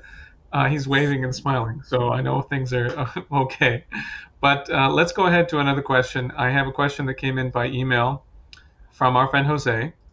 And the question is, could you please enlighten me on how we're going to do any of these projects without the world boiling over? We have only 7 years left. We mustn't accelerate the doom of the earth by industrializing and advancing people. We already have so few resources and we pollute so much. We've already done so much, like switching from plastic to paper straws. What more can we do? Well, I mean, it is very heroic to our questioner. I got to say that the stand that you have taken and your heroic choice to use paper straws instead of plastic straws is undoubtedly something that will go down in history, like the bus boycotts of the civil rights era. That is huge. But look, seriously, I want to address this anti-growth thing, because this comes up, it floats around, that there's this idea that somehow economic growth is bad, that economic growth necessarily causes human harm, that economic growth must always cause a degradation of culture into consumerism, that economic growth always causes environmental devastation. That is not true. Economic growth, the development of new resources, allows us to overcome limits that we have. It allows us to create new forms of power. So look, let's talk about power. People say, oh, I'm worried about carbon dioxide and climate change. Now, I believe carbon dioxide does have an impact on the climate. I think the amount is vastly overstated and people get totally worked up about this. But even if you thought that was a real concern, if you're not out there demanding the construction of nuclear power plants and a huge increase in the financing for research in nuclear fusion, which Jonathan and Fabian talked about, then what are you doing? You are condemning the world to poverty. If you tell a developing country, it would be great if you could build coal plants, like my country did 100 years ago to develop, but you can't do that. We've learned that that's bad. So you're going to have to build solar panels and windmills. And you're not going to be able to industrialize. You're not going to be able to increase your living standards the way that, that my country did. But that's just tough. That just sucks for you. It's too late to develop. You're going to have to do it in a way that is sustainable, meaning non-existent. So I think that at the heart, a lot of this comes down to an unexamined axiom that people have that has been brought into the culture almost as a religious belief that people are evil, that we are wicked, bad, naughty creatures that are disturbing Mother Earth, the Earth goddess. We're disturbing her repose. We're changing, the perfect conditions that nature was in, and that's horrible, and she probably wants to smite us for that reason. That's a barbaric and ancient kind of kooky and crazy outlook. The way nature exists right now, look, some of it's good, some of it isn't good. A desert, how useful is a desert? Forget it. You got floods here, you got droughts there. Let's improve those things. Let's make the environment more suitable to our flourishing. And we can do that in an ongoing, long-term way that ensures continued growth. If you look at countries that have high levels of economic development, you don't find big pollution problems there. There are pollution problems in the world. Where are they found? They're typically found in less developed countries. Like the people who say, oh, I want to get a Tesla and we're going to have all electric cars. Okay, so how are you going to make all those batteries? Okay, what is the condition of the mines that these elements are coming from? There's a lot of cobalt mined in the DRC. What kind of conditions do people work in there? So there's just this fantasy of this clean green kind of stuff where people don't look at what's actually involved in making solar panels, messy, nasty stuff, and they don't look at what will allow humanity to survive and thrive into the future, which is way more power and on a different basis. The nucleus of the atom is held together by forces 1,000,000 times more powerful than the chemical forces that hold together atoms in a molecule. So we should go beyond using fossil hydrocarbons. I agree. We should save that for use for making plastics and things like that. But the way to advance isn't to go backwards to windmills like we had 500 years ago. It's to go forwards to the nucleus. So that's the direction to go in. The real future is higher energy density. And second, not that there's time to get into it here really, but some of this hysteria that people have, it's simply not based on reality. It's based on far exaggerated claims of the impact of CO2, for example, and then attributing any bad weather that happens anywhere in the world to climate change. Like the fires in California. That's not climate change. That's poor forestry practices. That's what that is. Well, and not only this, but exactly the crowd that we have learned from the presentations today, particularly from Helga's warnings, that is putting us in the situation of World War III, has created and organized those claims to which you refer. I'd like to take an opportunity here as a segue, if possible, to give Antonio and Sebastian and Carolina a chance to respond to what's been presented today. And I received by email, Antonio, your question. So as long as it's possible through Dave to get that read in, if you can read that aloud, Antonio, maybe that's a good way. That would be a part of a way of proceeding in the conversation. And I think what I'm checking with is with Dave, is if Dennis will be able to interpret that live. But let's try it out. The answer to that is yes. Okay, very good. Thank you. May I ask you to go ahead, Antonio?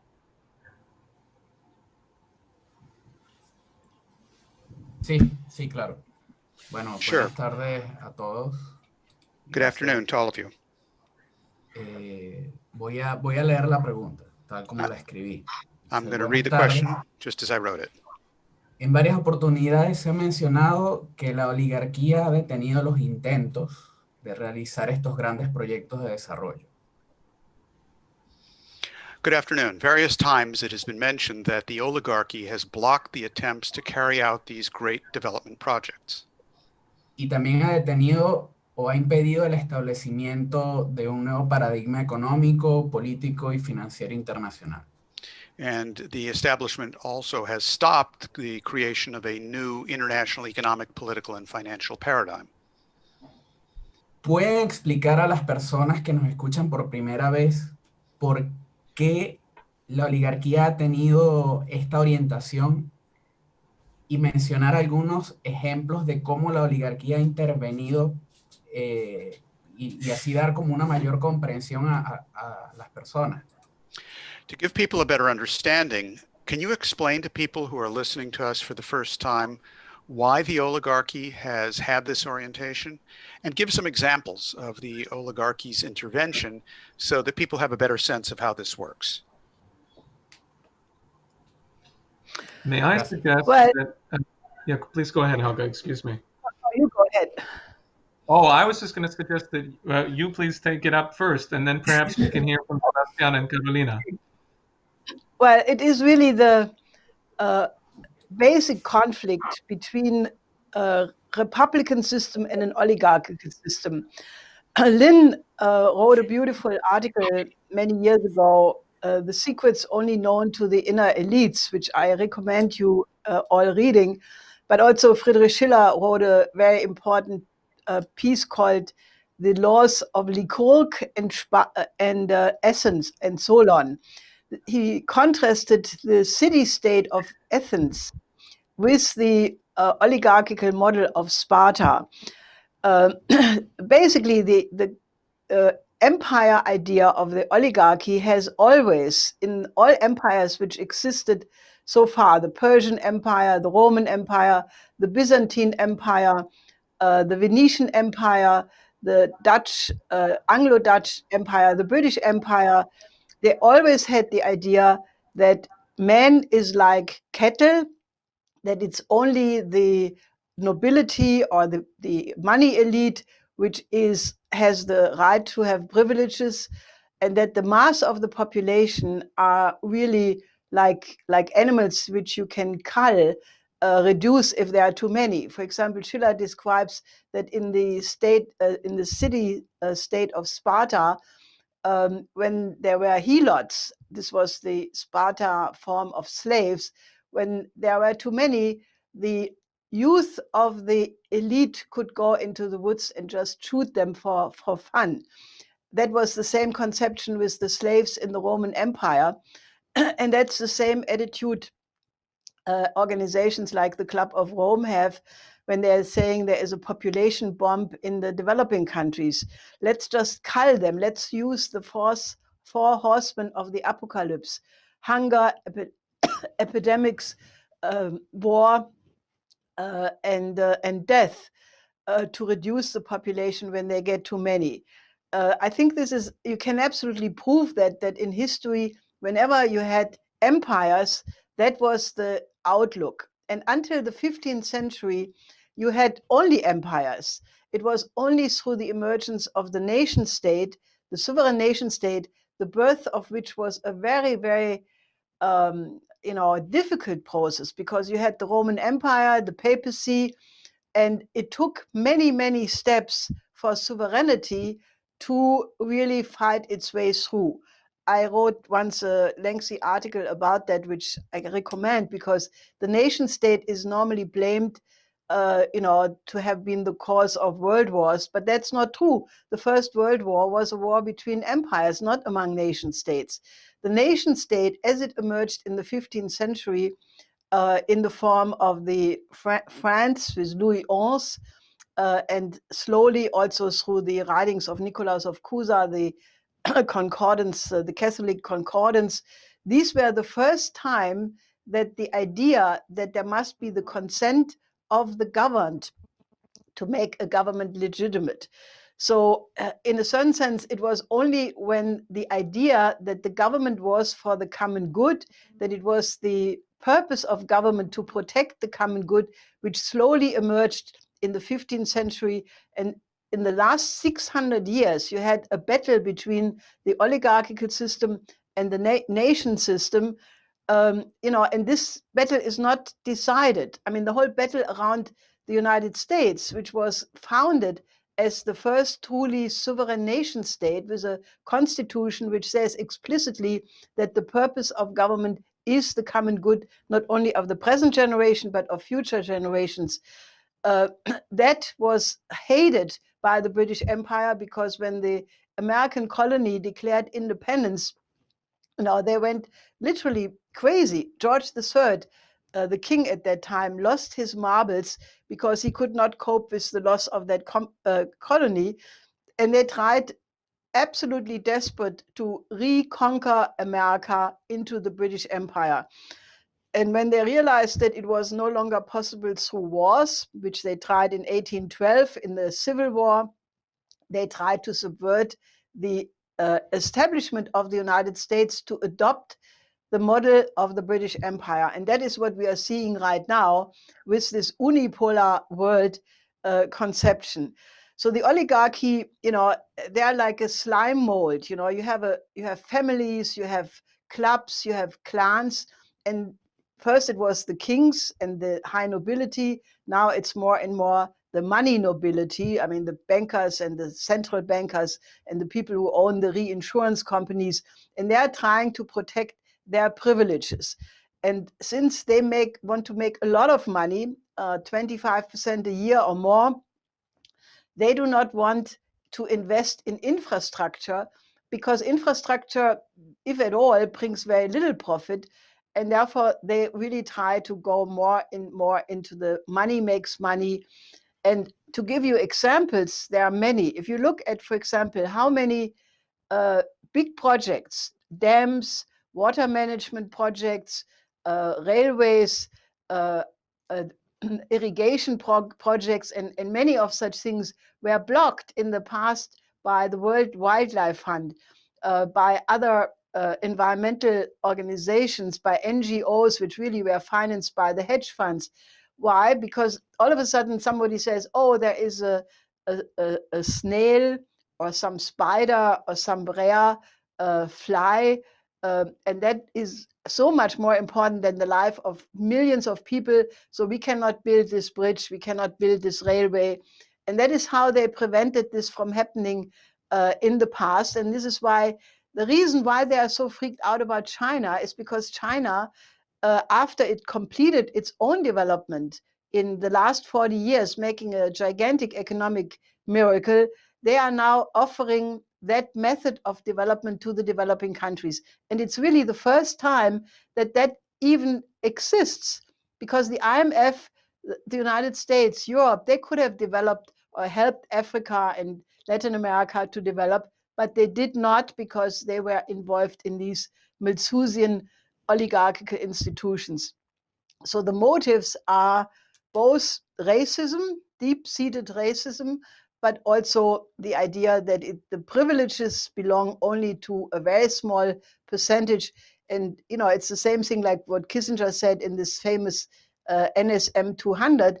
If there are too many people, they consume too many raw materials, and they really belong all to us. So the truth is very ugly, but it's better to face it, because then you can draw your conclusion and act accordingly.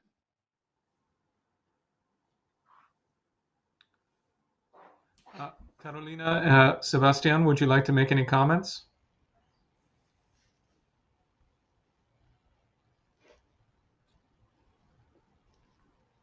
Sí, hola Daniel, hola a todos, ¿cómo están? ¿Se escucha? Yeah, hi Daniel, hello everybody, can I be heard? Yes, you can. Sí, hay mucho potencial que está aguantado para que salga, para que se realice en el mundo. De lo que decían al respecto del CO2, uno de los grandes potenciales de captura de CO2 es irrigar todos los desiertos que hay en el mundo, que son... There is a tremendous amount of potential in the world, which is really being held back at this point. Lots of things that can be done. For example, if you really are concerned about CO2 capture, one of the best things you can do is irrigate the deserts. Sí, ¿qué pasa en los océanos? Son grandes territorios abandonados. ¿Qué se va a hacer en el futuro en ellos?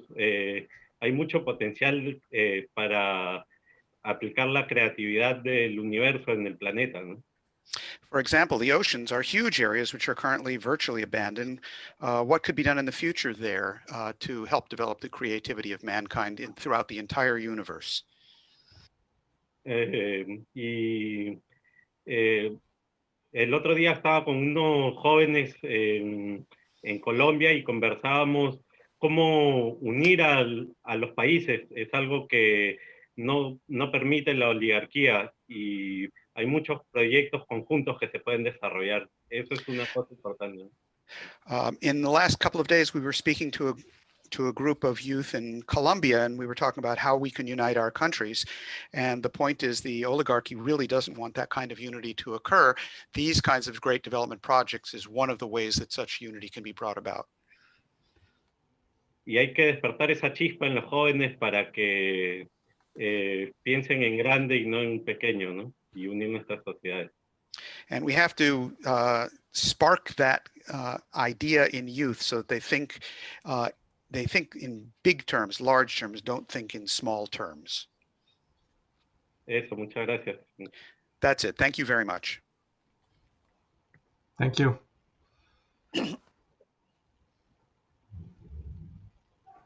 Hola, ¿me escuchan? Hi, can you hear me? This is Carolina. ¿Puedo ya hablar, Denis? ¿Está bien? Can I say something now? Sí, adelante. Ya. Yo creo que es muy importante esta reunión, un foro de jóvenes para jóvenes, porque es muy importante inspirar a los chicos que tienen sí potencial, pero también una idea de cómo se han sido abandonados por la sociedad. Jóvenes. Yes, I think that this kind of a meeting is very, very important of youth for youth. Because there is a tremendous amount of potential, but the youth generally feel that they have been abandoned by society. Y tuvimos una conferencia aquí en México por internet. Yo vi respuestas a las que a veces no sé cómo contestar, como que la gente no trabaja porque es floja y la gente que no tiene un mejor nivel de vida es porque no quiere. we've had meetings here, conferences in Mexico over internet, and we were asked questions or youth provided answers that I really didn't know how to respond to. For example, that the reason that people are unemployed is because they're lazy or because they just don't want to work. Y yo veo que no hay esa... Es un comentario para Helga, una pregunta de cómo podemos hacer los que estamos en esta conferencia, que organizamos a otros jóvenes, más jóvenes, por supuesto, que nosotros, y vemos que no son malos jóvenes, no son malas personas, pero piensan que son poco compasivos, poco sensibles a lo que ocurre en el mundo. Y what I see, and this is really a question for Helga, how can we, those of us who are organizing younger people, youth who are younger than ourselves, we find that there are youth who are, they're not bad people, but there is a real lack of a compassion. Y aplicaciones como TikTok que están destruyendo esa capacidad compasiva en los jóvenes de ser agápicos con otros. Ellos piensan and there are these apps, for example, like TikTok, which just destroy their ability for compassion, to be agapic with other people. It destroys that. They think, for example, no creen que haya desempleo.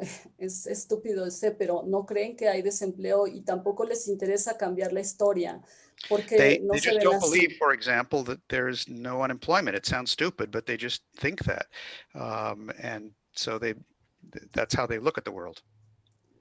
Y mi pregunta es, Helga, ¿cómo podemos transmitirle a estos chicos su capacidad humana, compasiva y de ideas para que ellos puedan verse como individuos históricos sin tener nosotros que usar estas plataformas basura como TikTok y otras que destruyen el alma de los jóvenes? So my question to Helga is, how can we transmit to these youth the human capabilities for compassion, for agape? How can we talk to them about being historical individuals without using these garbage platforms which destroy that very capability? Gracias. Thank you. Well, that is a big difficulty because, I mean, we did these studies on earlier forms of video games, of Pokemon, of how the video games were really developed to increase the kill ratio of mercenaries. So all of this, I think you have to shock people. I mean, the problem is that there are studies now which show that the people are in the internet or PlayStation or whatever, a smartphone, laptop, for many hours. It changes the brain structure. It changes the way how the different nerve ends are connected, and it really changes people's personality. So it's very dangerous. I don't think that there is an easy solution other than trying to, you have to use these platforms because otherwise you don't reach a lot of people. And then you have to, maybe we should make more videos which show that. Maybe we have to think about a whole generation of people who are already, mentally impaired by these, internet and artificial intelligence and digitalization. I mean, this is a real problem because that will be a large part of the future. And I don't think we can stop it. I think there's no way how you will be able to stop the use of robots or the use of all of the things which are, guided by electronics.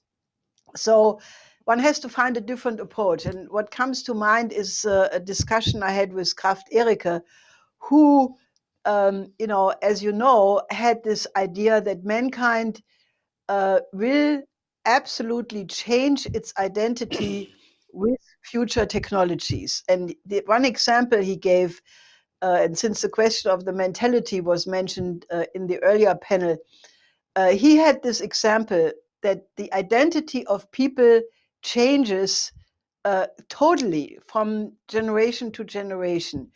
As an example, he gave when he and his family worked in Germany, they had the German values. Then in the post-war period, they all immigrated to the United States. So their children were half German and half American. And his grandchildren were then all American. And he said that the values were completely different. And he said if people start to colonize the moon, then there will be half Earthlings and half, not lunatics, but they will half have the space identity. And then when you have a city on Mars and interstellar travel, people will be completely different because you will have the extraterrestrial imperative, meaning that the evolution of the identity of people change. But he said that the work of the Schiller Institute was so absolutely important, and this is why he really loved to work with us, is because we always put the question of great classical culture in combination with technology. He said a technology is never good or bad. It is always the subjective condition of the person using that technology.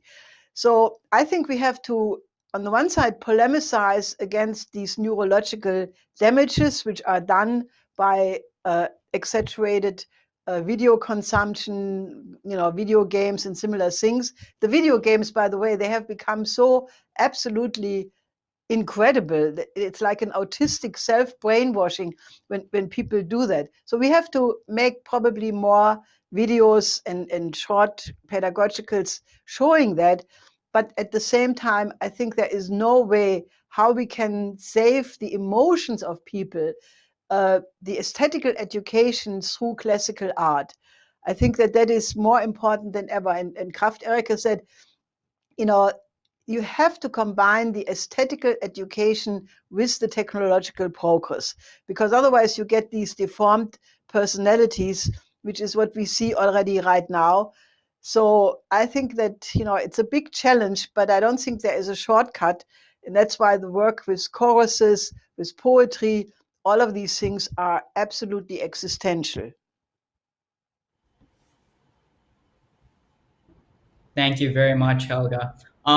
There are a lot of questions coming in right now. We appreciate you for submitting them, but we will not be able to answer them right now. But just so everyone's aware, there will be a Q&A at the end of the presentations. We'll be following up with presentations after this Q&A. But I want to ask Anastasia, particularly if she has any comments, and then Elise can follow up afterwards.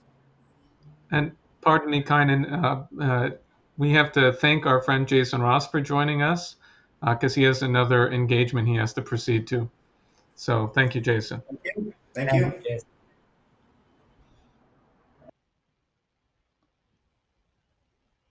Hi, can you hear me okay? Okay.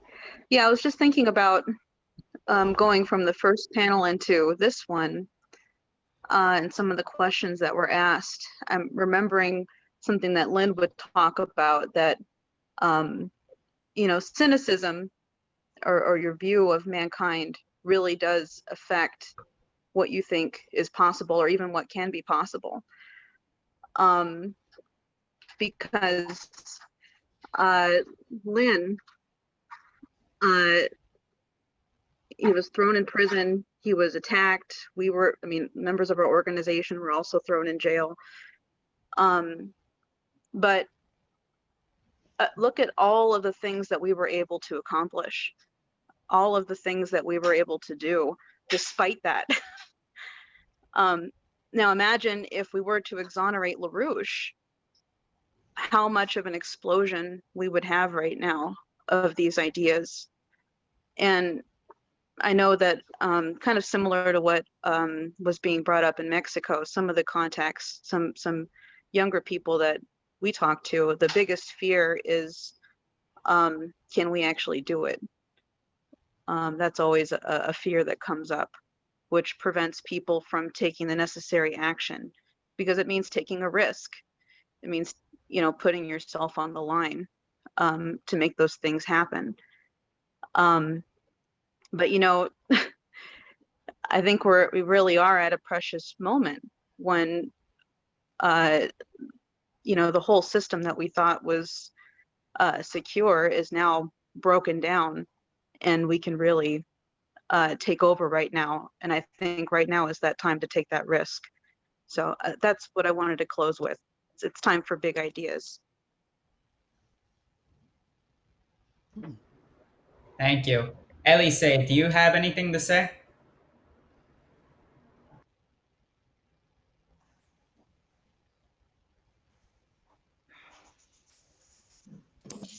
Oui, oui. Est-ce que vous me recevez? Can you receive me? Can you hear me? Yes.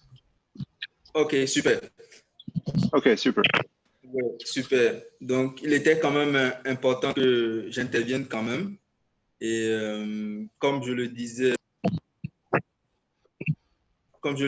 au début de mon intervention, moi je remercie de m'avoir invité à intervenir à cette grande conférence. D'avoir invité l'Afrique à participer à cette conférence, c'est vraiment très important. Et je rejoins les propos de Sébastien qui parlait de regard vers les grands projets. C'est tellement très important qu'au travers de cette conférence, on puisse commencer par regarder les grands projets. So yeah, I have to intervene. Okay, Elise? Elise. Yeah, just have to translate. So yeah, I wanted to thank you very much for inviting me at this conference. Yeah. And so I think it was important for me to intervene, and at this point, I wanted to underline the fact that Sebastian talked about the vision of the big project, and this question of the vision for the future is very important to have this kind of perspective with big project, and that's important for Africa, moreover. Et donc, voir tous ces projets et l'interconnexion entre les différents continents aussi est très important. Donc, je crois que c'est un truc à saluer et à vraiment nous engager à réaliser ensemble. And I wanted to underline the fact that it's very important to have this idea of interconnection between the projects, that we can build something together. Yeah.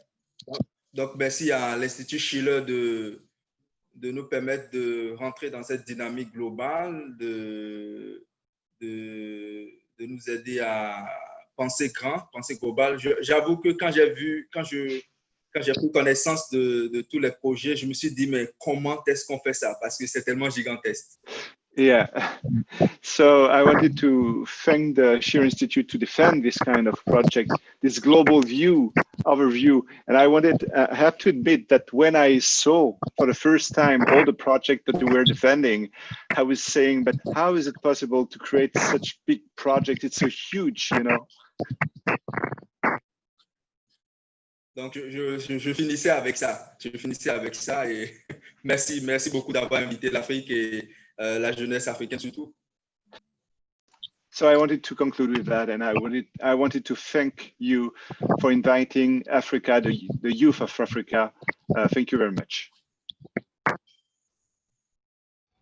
Thank you. Okay, so it's a pleasure to hear from all of our presenters. We'd like to hear from you more. We would really like to hear from the questions that are coming in, including a couple of people who did raise their hands, would like to be on Zoom. However, we're just going to have to organize another dialogue because we have to proceed. So please keep that in mind. And I ask you to I want to thank the panelists, I know on behalf of both Kynan and myself, and then we're going to go to 4 more presentations that'll take us about another 50 minutes or so. And then at that point, we'll have our second Q&A. And so if you have burning questions you'd like to pose, please do, although I really hope that you can provide some, people can have some direct questions for the presenters of the second set of presentations. So with that, once again, thank you to everyone. And I'd like to introduce our next presentation. Okay. Our next set of presentations will deal in particular with the insights of Mr. LaRouche as they regard culture, science, music, and then even credit, as we've discussed with the topic that came up in this recent conversation. So I'm really pleased to introduce the next video, which is from my wife, Aska Saito Burke, from Hans Fredrik Brogier and Lissy Brogier. And so these are all representatives of the Schiller Institute based in New Jersey. And they will have what's coming is a presentation from them on Kepler. Today, we're inundated with so much information and opinions. But how do we know which opinion is right? And what's the method by which we come to know anything? As Lyndon LaRouche pointed out repeatedly, a German astronomer, Johannes Kepler, provides us with the crucial insights into these questions. Today in this presentation, we would like to give you an initial glimpse into Kepler's mind by taking you through the early chapters of his work, New Astronomy. Let's start with an experiment. So here we have a red light moving in the dark in one direction, but what about this case? In one of the cases, it's actually the camera moving and not the light. But can you tell which one? The answer is the second one. But now you see, it's actually not that easy to tell what's moving and what's not moving. Let's move on to another experiment. Let's say we go out and observe the nighttime sky over the span of, say, a few months. And what would you say if we saw this? It's pretty weird, but it's not a UFO. It's actually the motion of Mars seen from the Earth. But how would you explain this? How do we understand this reality? Now, a physics student that Lissy recently met on campus, on one of the campus, said, well, you just need more data. Just get a bunch of data, connect the dots, and come up with a plausible narrative. Well, that's an idea, and in fact, astronomers before Kepler thought the same, and they collected a bunch of data. And assuming that it's us, the Earth, standing still, they made a model which looked like this. This pretzel model may explain the phenomena geometrically, but what would you say is a plausible narrative here? Is Mars drunk? Astronomy was in this state of confusion when Kepler was born in the 16th century.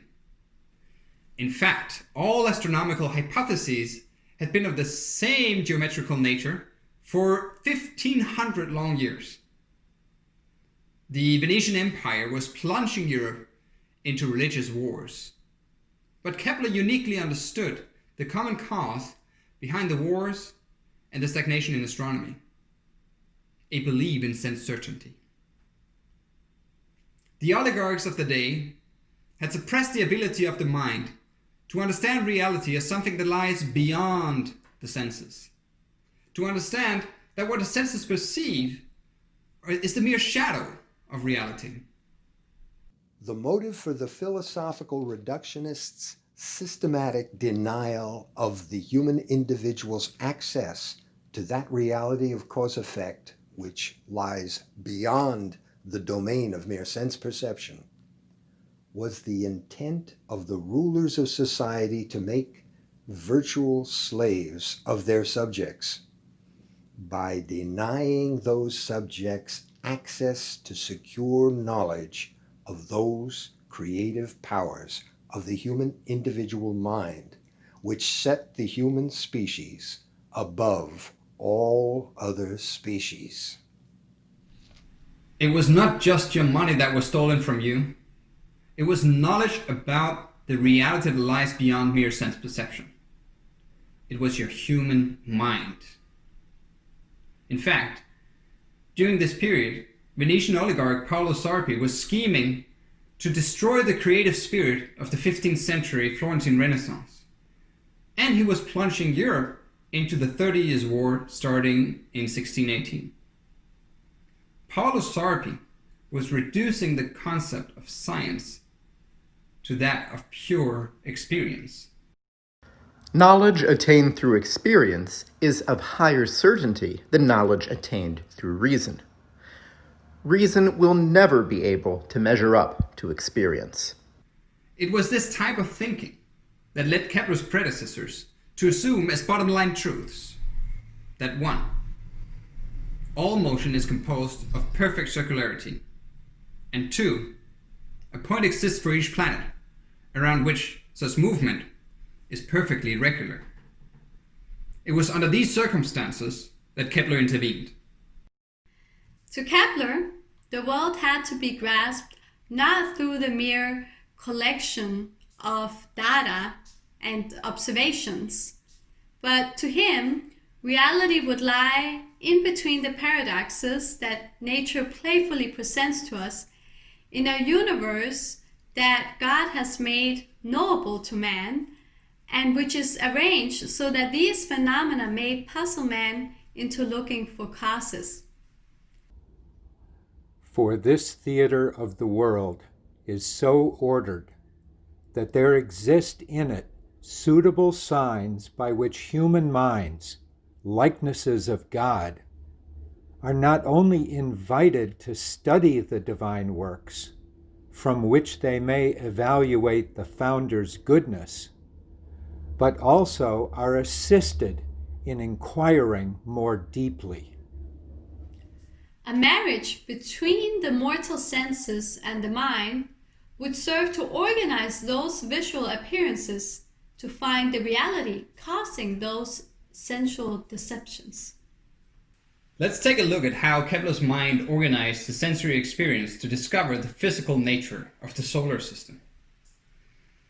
Now, when we observe the sky over several years, what we see is that Mars moves counterclockwise most of the time, but sometimes it will come to a standstill and then move clockwise for a short while.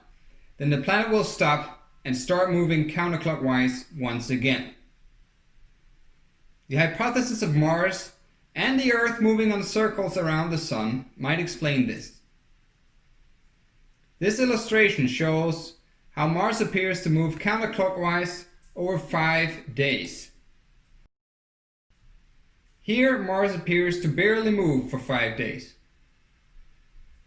Here, Mars appears to move clockwise over 5 days. This might be because Earth is moving faster on its orbit than Mars, and hence overtaking Mars even every so often. If we want to discover how Mars really moves, we'll have to remove these visual deceptions caused by Earth's movement.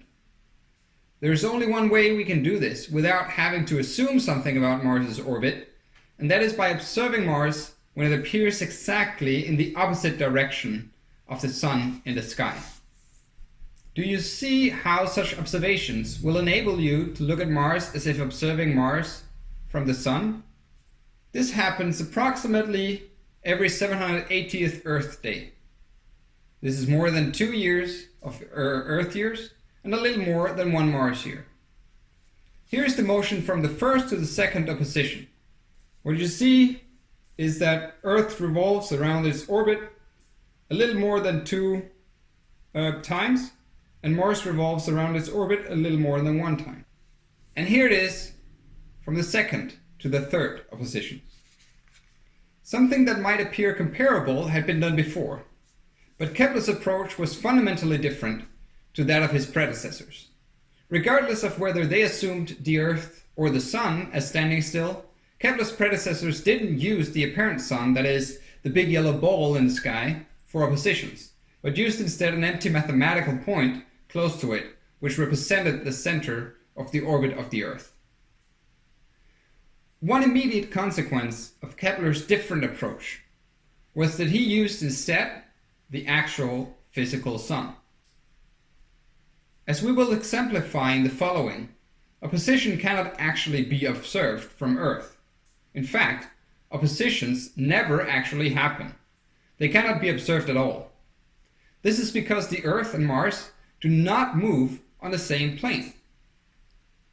Their planes are tilted about 2 degrees to each other. Kepler organized the observations he had from Tycho in such a way that he could generate what is impossible to observe and what never actually happens: real physical opposition of Mars and the Sun. Let's take a look at how he did this in 2 of the cases. Now let's say President Trump observes Mars from the White House, and he sees it against the constellation of Taurus. President Xi, looking at the same planet exactly at the same time, but in Beijing will see it against the constellation of Gemini. The two might start quarreling, God forbid a war, if they don't know this difference in apparent position of Mars is caused by the difference in the lines of sight. That is called parallax. Now Kepler solved this problem of parallax by looking at its cause. Let's see if we can figure out what Kepler figured out. There's one place on Earth where there's no parallax, meaning anybody who is standing on that spot will see the star exactly in the same direction. Can you guess where that might be? Yes, it's the center of the Earth. By placing an observer at the center of the Earth, Kepler not only solved the problem of parallax, but also he was able to create an actual opposition where the center of the Sun, Earth, and Mars all line up in a straight line. But how does he place himself at the center of the Earth? Well, he used a simple trigonometry. The angle we are looking for, so the latitudinal parallax in this case, is angle M, which is the difference in lines of sight between the observer and the center of the Earth. Now you start with measuring an angle between your zenith, a point directly above you, and Mars, and let's say it was 65 degrees. Solving for a sine of CAB, the 65 degree, with the radius of the Earth's AC, approximately 4,000 miles, give you BC. Once you look up the distance between Mars and Earth, MC, you can figure out the latitudinal parallax M by simply dividing BC by MC. But what about longitude?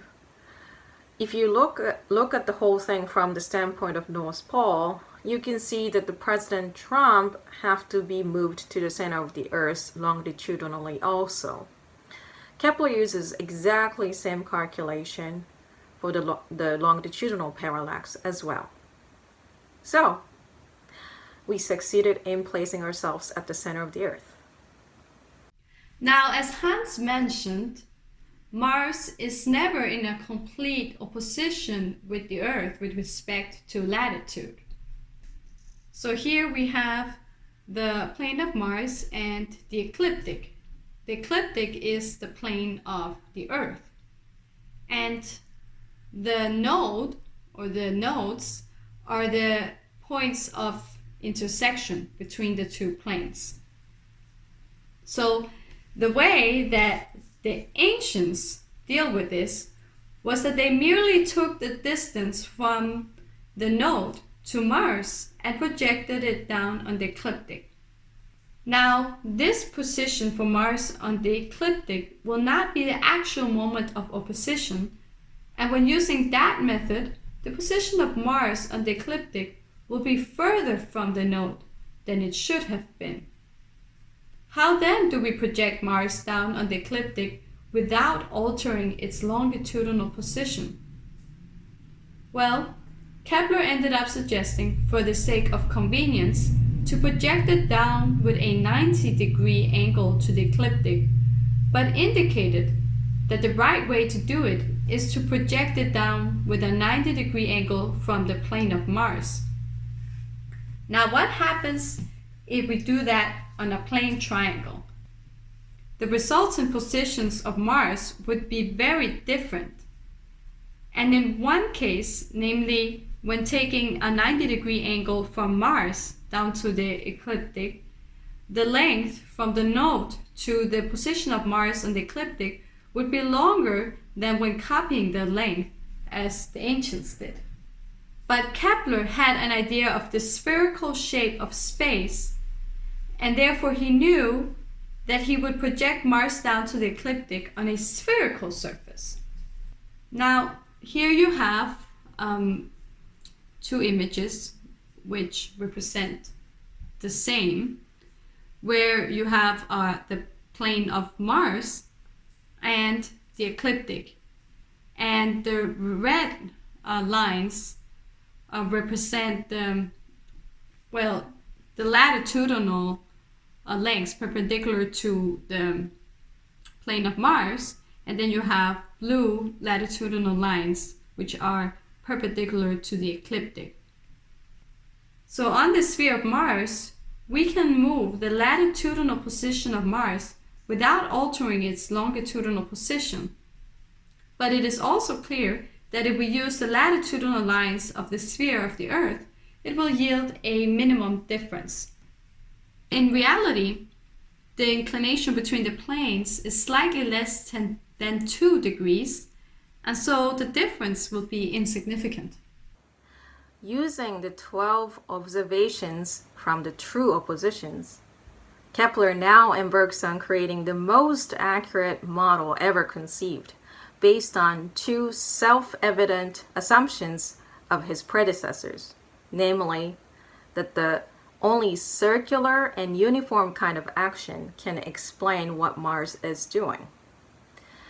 And he takes 4 observations out of 12 oppositions to create a new model, the new orbit of Mars around the Sun. And it takes 5 years of diligent work, but he perfected this model so well that it predicted the location of the rest of the 12 observations within a negligible margin of error. It was a total success. But then he tests this hypothesis, this new model, on the latitudinal plane. A problem arose.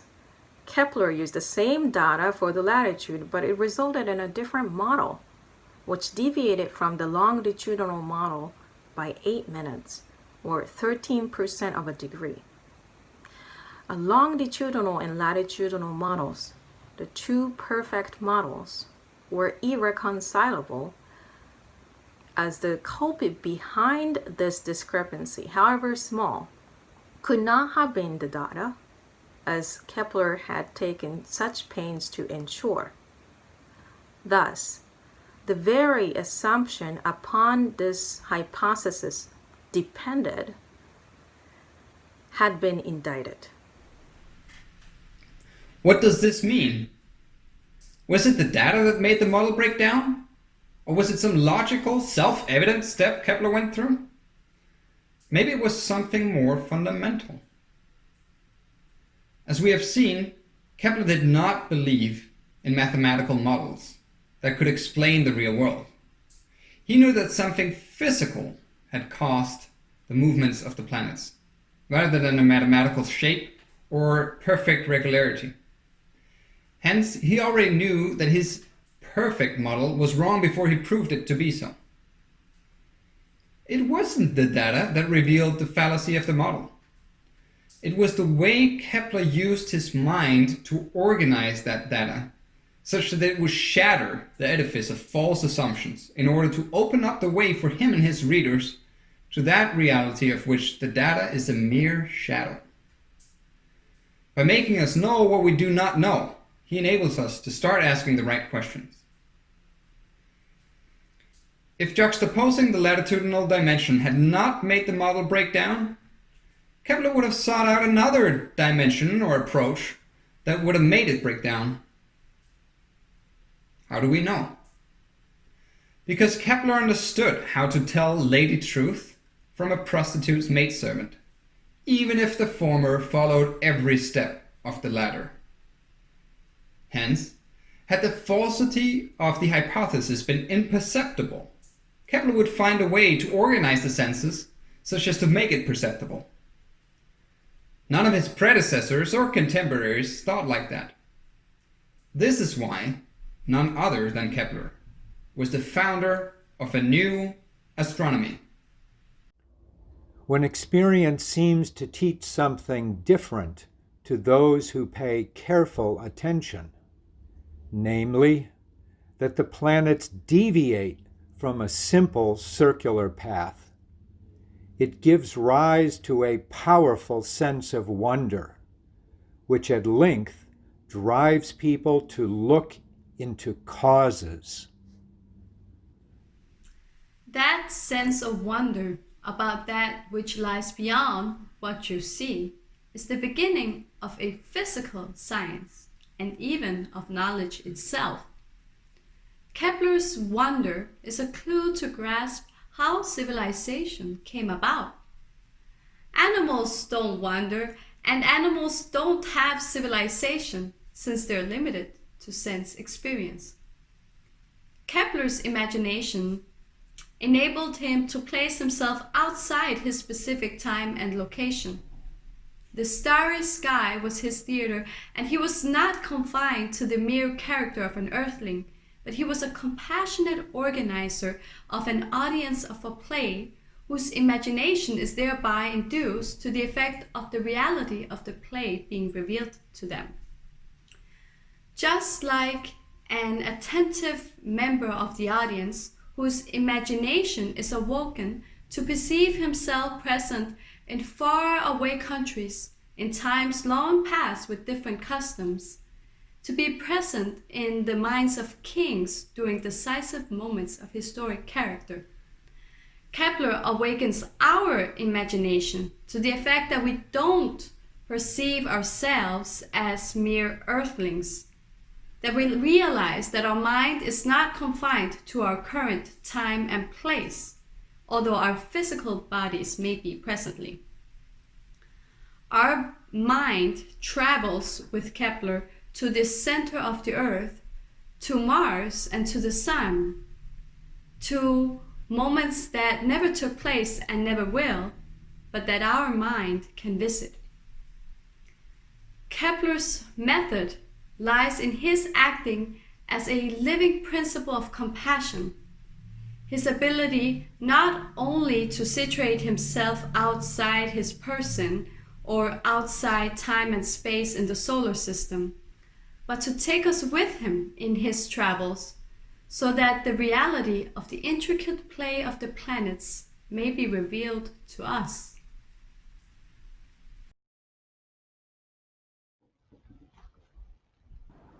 Thank you very much. We'll now be hearing from Jose Vega, a very good friend of mine who is a Schiller Institute organizer in the Bronx. He'll actually be presenting a subject which Kepler was also not unfamiliar with, which is music. But specifically, he'll be going into the universal significance of Beethoven, it being the 250th year of the composer's birth. So go right ahead. Hi, everyone. I was asked to give a presentation on Beethoven. And the thing about doing a presentation on somebody whose music gets copyrighted whenever anyone performs it is that you can't really show it on a presentation. But that's okay.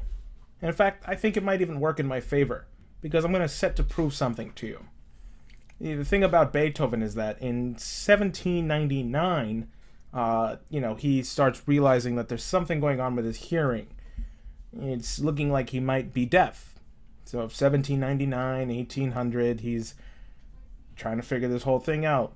And then in 1802, he writes that he's come to terms with the fact that he may never be cured. He holds out hope, hopefully, that he might be cured someday, somehow. But ultimately, he says, well, it is what it is. Then, 12 years later, 1814, Beethoven is now completely deaf. And from 1814 to 1827, Beethoven continues to live. However, in those 13 years of his life, he's completely deaf. So from the age of 44 to the age of 57, he's deaf. Can't hear a thing. Can't hear a lick of anything, let alone hear his own music. But what does that mean exactly? Because between the period of 1814 and 1827, Beethoven wrote 6 piano sonatas. Piano sonatas 27 all the way to 32. He wrote 2 cello sonatas, 4 and 5. He wrote Symphony Number 8 and his most famous symphony, Number 9. It's the one with the Ode to Joy chorale in it. He wrote the late string quartets. That's the Opus 127, 130, 133, and the 135, which includes the Grosse Fuge, or in English, the Great Fugue, which, if you haven't heard, you should hear. It is amazing. There's a double fugue there. And as to what that means, well, you should listen, and then you will figure that out. But ultimately, it's amazing. And of course, he wrote the Missa Solemnis, which was a mass, a vocal work, and people call it the hardest choral piece to perform today. But how did he do it? He wrote so much more than just those things, so how was he able to do it without hearing anything that he wrote after 1814? Well, what was going on? Well, Beethoven used to remark that music is not about what you hear. Well, what does that mean? Mozart and probably Bach would have said the same thing, that music is not about what you hear. Although in Beethoven's case, it's kind of different because Beethoven actually couldn't hear in the last periods of his life. And yet the last periods of his life is when people consider his compositions to be the greatest. I happen to think they're all equally great, though some are better than others. My personal favorite is the late string quartets. But how did he do it? What is happening there that you can compose such great pieces of art and music and you can't hear anything? Well, maybe it's not what you hear. Take Helen Keller, for example. Helen Keller, in 1924, writes a letter to the New York Symphony Orchestra. And here's what the letter said. Dear friends, I have the joy of being able to tell you that, though deaf and blind, I spent a glorious hour last night listening over the radio to Beethoven's Ninth Symphony. I do not mean to say that I heard the music, in the sense that other people heard it, and I do not know whether I can make you understand how it was possible for me to derive pleasure from the symphony. It was a great surprise to myself. I had been reading in my magazine for the blind of the happiness that the radio was bringing to the sightless everywhere. I was delighted to know that the blind had gained a new source of enjoyment, but I did not dream that I could have any part in their joy. Last night, when the family was listening to your wonderful rendering of the Immortal Symphony, someone suggested that I put my hand on the receiver and see if I could get any of the vibrations. He unscrewed the cap, and I lightly touched the sensitive diaphragm. What was my amazement to discover that I could feel not only the vibration, but also the impassioned rhythm, the throb, and the urge of the music. The intertwined and intermingling vibrations from different instruments enchanted me. I could actually distinguish the cornets, the royal of the drums, deep-toned violas and violins singing in exquisite unison. How the lovely speech of the violins flowed and ploughed over the deepest tones of the other instruments. When the human voices leaped up thrilling from the surge of harmony, I recognized them instantly as voices more ecstatic, upcurving, swift, and flame-like, until my heart almost stood still. The women's voices seemed an embodiment of all the angelic voices rushing in a harmonious flood of beautiful and inspiring sound. The great chorus throbbed against my fingers with poignant pause and flow. Then all the instruments and voices together burst forth, an ocean of heavenly vibration, and died away like winds when the atom is spent, ending in a delicate shower of sweet notes. Of course, this was not hearing, but I do know that the tones and harmonies conveyed to me moods of great beauty and majesty. I also sense, or thought I did, the tender sounds of nature that sing into my hand-swaying reeds and winds and the murmur of streams. I have never been so enraptured before by a multitude of tone vibrations. As I listened, with darkness and melody, shadow and sound filling all the room, I could not help remembering that the great composer who poured forth such a flood of sweetness in the world was deaf like myself. I marveled at the power of his quenchless spirit, by which out of his pain he wrought such joy for others. And there I sat, feeling with my hand the magnificent symphony which broke like a sea upon the silent shores of his soul and mine. Now, why was she able to hear Beethoven's Ninth Symphony despite the fact that she's deaf and blind too? Yet she was able to envision something. She says herself she was able to distinguish between two tones. I believe she herself says in her own letter, she says, how the lovely speech of the violins flowed and plowed over the deepest tones of the other instruments. Clearly she could recognize higher tone and lower tone. She can even recognize human voices. And this is someone who has no idea what a human voice, let alone a singing human voice, would even sound like. Yet she was able to distinguish what a human voice sounds like versus what an instrumental voice sounds like. So what does that say about the human voice? And what does that say about instruments? And what does that say about listening? The senses actually prevent us or withhold us from really understanding what it is that Beethoven is getting at through his Ninth Symphony and his other compositions. But what is that getting at that Beethoven is trying to get to? What is Beethoven really trying to convey? Beethoven has said, music is a higher revelation than all wisdom and philosophy. And he also said, don't only practice your art, but force your way into its secrets, for it and knowledge can raise men to the divine. What secrets was Beethoven able to unlock through his music? And why is it in what you can't hear? Maybe there's something behind the note, something unnameable, an unnameable world that exists between the notes, above the notes, below the notes. And this is something that Helen Keller understood because in the beginning of her letter, she says, I do not mean to say that I heard the music in the sense that other people heard it, and I do not know whether I can make you understand how it was possible for me to derive pleasure from the symphony. Because she can hear things and see things in ways that we can't because our own senses betray us.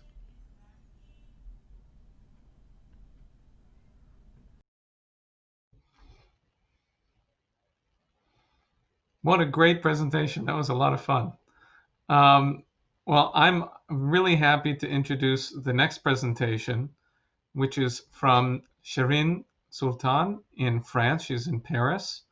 And we have, she's a good friend of mine who's been working on with the Schiller Institute, absolutely, and also Solidarité et Progrès. So here is Shirin Sultan on Netflix, on social media, and so forth. What is next generation addiction? Neuroscience experts have succeeded in removing our stop button, our ability to stop, to do something else, to combine our will and our action. Young people on TikTok spend hours watching videos that are less than a minute long. There's a paradox here. We even had to add an option to block the application after 45 minutes. People are able to spend whole days and nights in front of TV series that don't bring anything. It sucks, but I'm going to watch the next one. How many times have you heard that? We fall into the trap because the script and the editing do everything they can to put salt on our tongues and create the need to see what's next.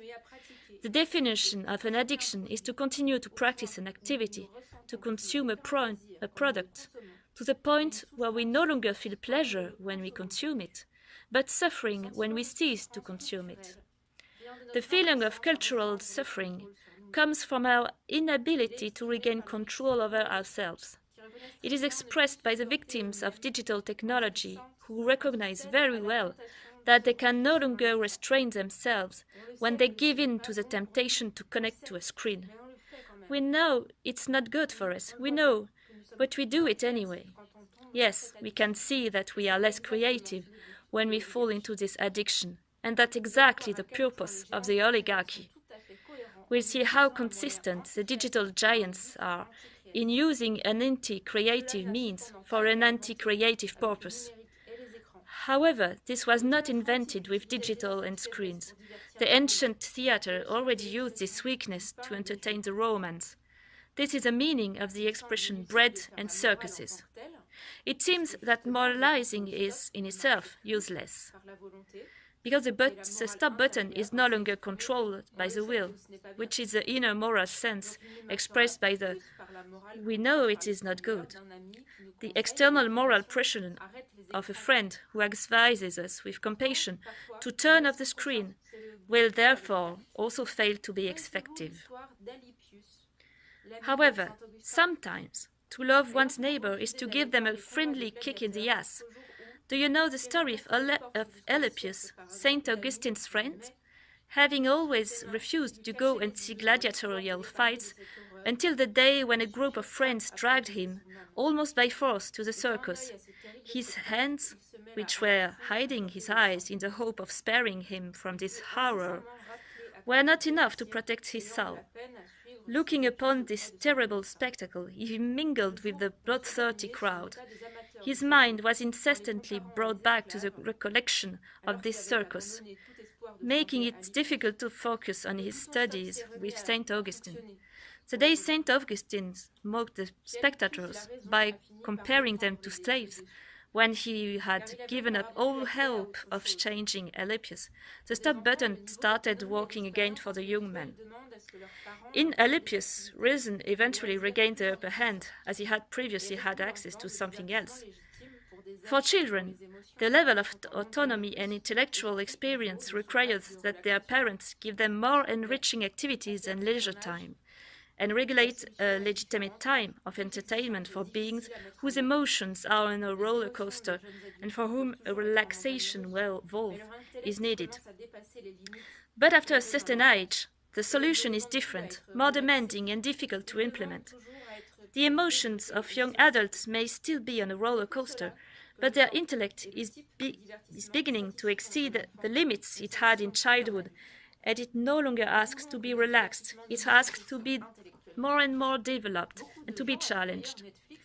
That's why the time and types of entertainment that satisfies a child no longer satisfies an adult. We want our entertainment to feed us intellectually as well. Many people love Netflix because it offers enriching stories. The problem of culture among young adults, and among adults too, is in line with what many recognize as a harmful effect of consumer society, the desire to enrich oneself personally while doing nothing for others.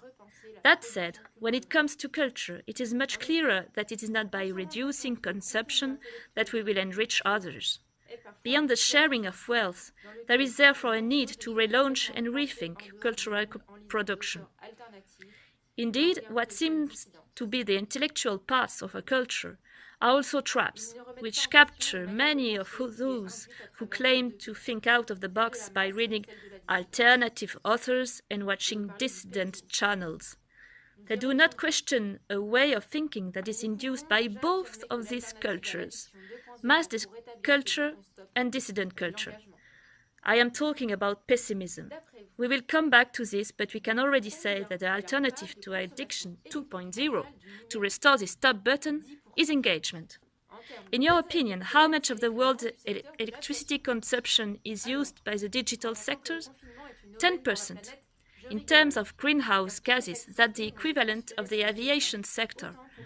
So when I hear that confinement is a godsend for the planet, I loathe, because all the activities that has been transferred to the screens, both for teleworking and for leisure. So many young people have told me, you know, Netflix have been very useful to us during confinement. In short, all this energy is for data transfer and storage on the servers. A few figures to illustrate my point. Online videos across all platforms account for 75% of internet traffic, estimated to become 82% in 2 years. Netflix is 13%, YouTube 9%, Facebook 3%. A 10-hour HD video, a 1 to 2 day conference, requires as much data as the entire English Wikipedia. In France, 4 operators account for half of the data flow, including Netflix, which accounts for as much as the 3 others, which are Google, Facebook, and Akamai Technologies, which hosts many websites. What is the use of all the data sent by these platforms? Their profits come from advertising. Advertising targets the individual user, and that means you need to know the user's taste. So the more videos viewed, the more data analyzed on the digital choices of users, and the more capacity there is to broadcast adequate advertising, and the more views. So, the more advertising funding needs there will be. It's a dog chasing its own tail. Reed Hastings, the founder of Netflix, admits, "We are competing with sleep. Our street campaign Metro Work Netflix was well thought out." This expression replaces the refrain Metro Work Sleep that dulls the worker. This is not about to stop since the traffic increases by 25% per year. That is to say, it doubles in 3 years and triples in 5. We have entered the era of dataism. Concretely, advertising is not enough. How do digital platforms work to get you hooked? Do you know the names of the weapons that destroyed the stop button? There are 2 techniques which work together. The first, the infinite thread that runs along your wall on Facebook, as well as the autoplay function for YouTube or Google that directly launched the following video. I've heard about a system called Minimal that is made to block autoplay. It's worth looking into. 2, similarity.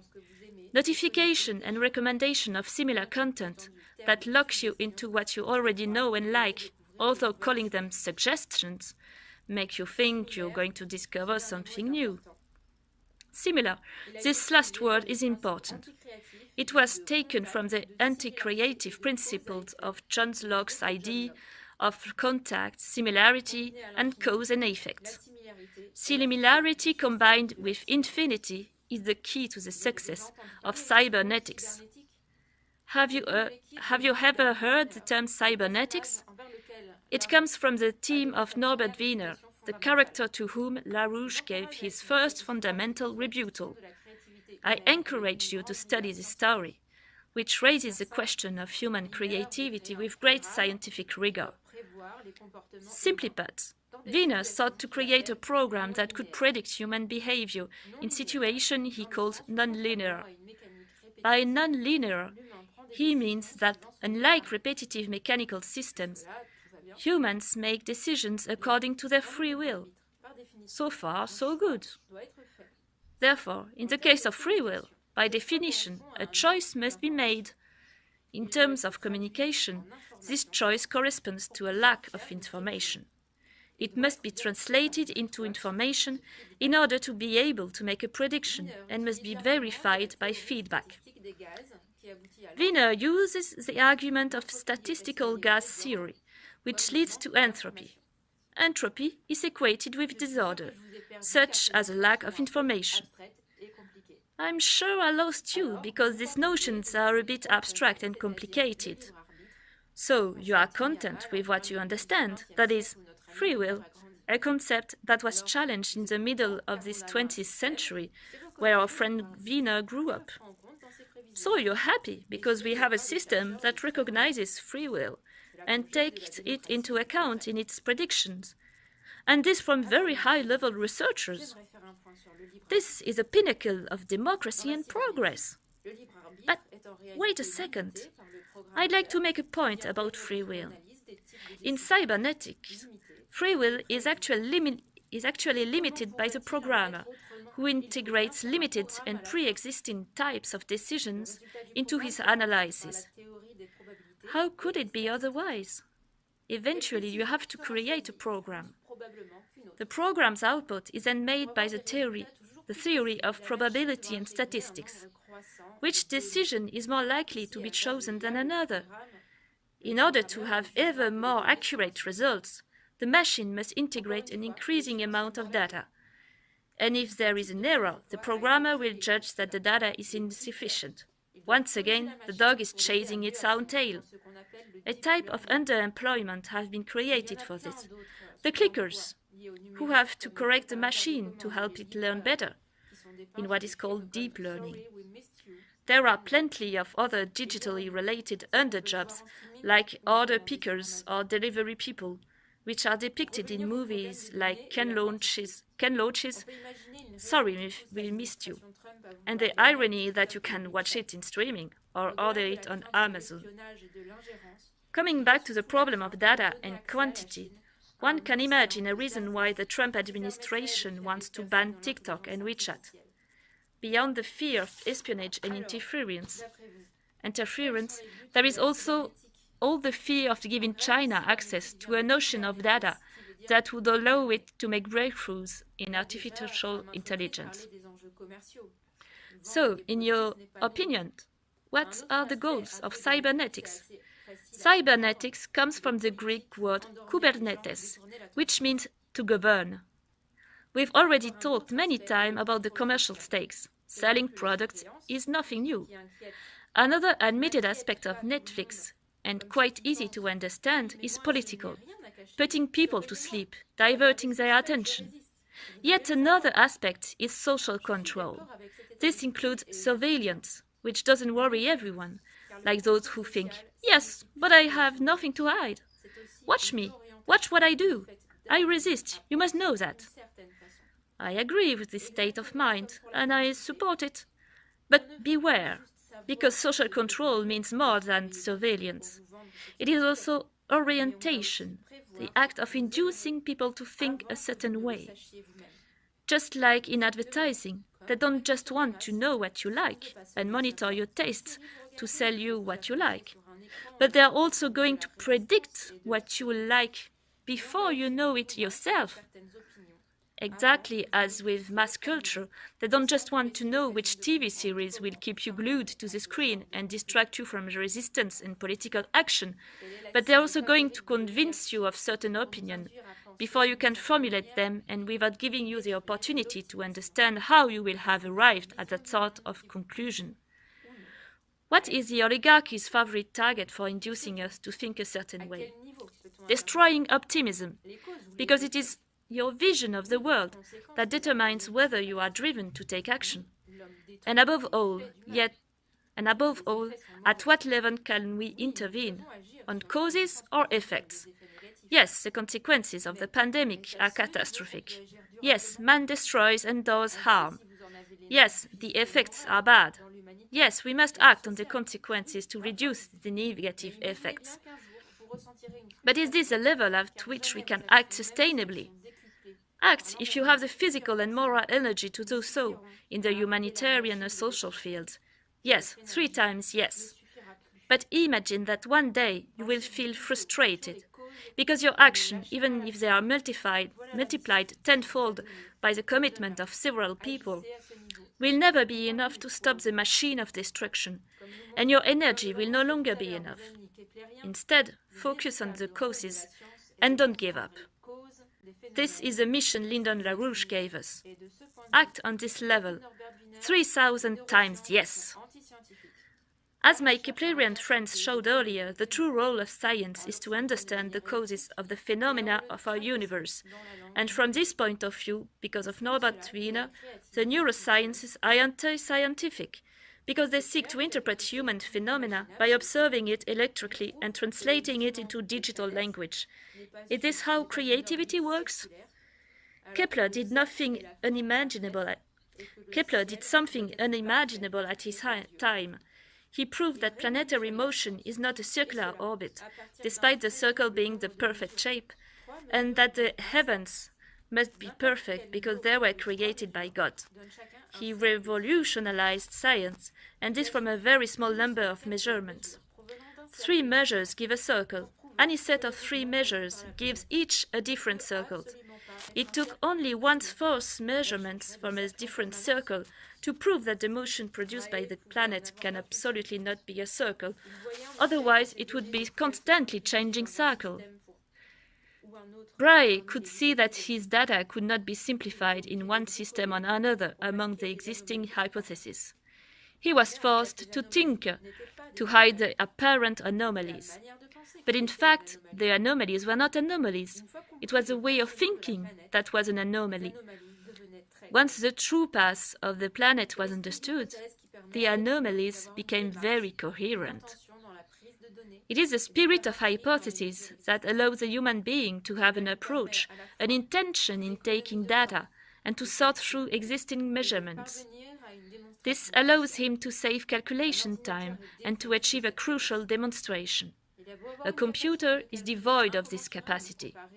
It may have an immeasurable computing capacity compared to humans, but its method of calculation will never be a key to the demonstration.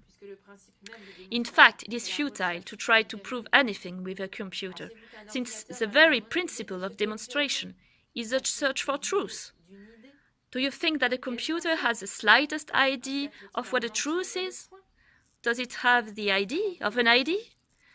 What is a circle? Is a circle a set of points? No, because between 2 points there will always be a space, whereas a circle is first of all an unbroken line.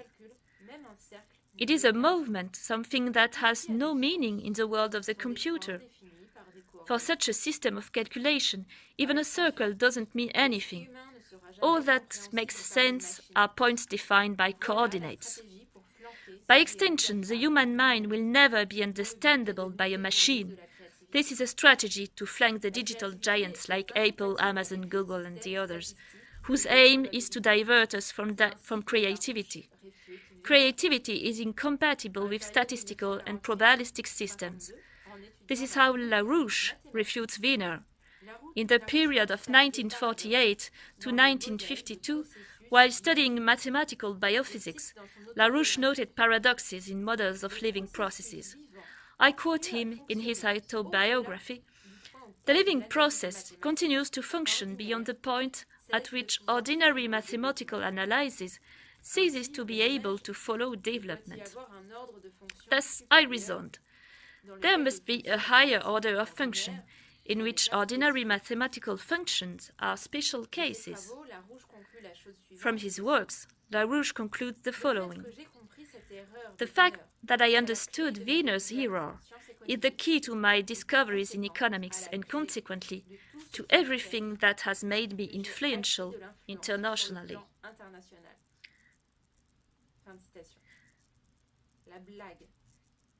The joke is when a principle is discovered even before having observed the data corresponding to it.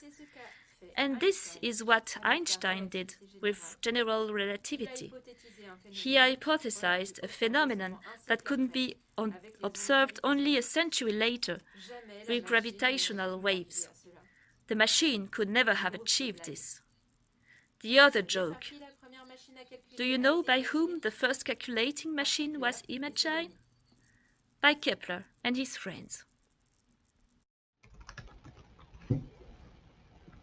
Thank you very much, Sharon. Honestly, I think myself and a couple of other people can relate to Alypius. The fact that you try and isolate yourself from mass media, social media, all those things, but you end up getting sucked back in. But Sharon, I thank you for motivating me to stop that. We are now up to our last and final presentation by Maddie Hurst, who is a political activist in Nevada, whose presentation is on the subject of Hamiltonian credit. I would like to thank the Schiller Institute for allowing me this chance to speak at today's conference. My topic today is, what is credit? The internet tells us that credit is the ability to buy goods and services and pay for it later. And although that definition is factually correct, it's overly simplistic and it completely misses the true potential of credit. A better way to explain credit would be the ability to invest in the future posterity. But even that doesn't really make sense in today's world. We've lost its meaning. How can credit be used to invest in the future? We can largely skip over the last 50 to 60 years to JFK and the space program, but that isn't the best example. For that, we'd have to go even farther back, a lifetime really, to FDR and the Great Depression. Let's take a look at the situation. A quarter of the population is unemployed. Starvation abounds. The middle of the country is a wasteland from this Dust Bowl. FDR gains the presidency, with the vow that he will turn this around. But how to fix this? This catastrophe, not very unlike what we're facing today. Well, people are unemployed, so we have to put them back to work. But what to build? At that point in time, only the cities had electricity. So, let's bring it to the rural areas as well. But at that time, the power capacity wasn't there to electrify the entire nation.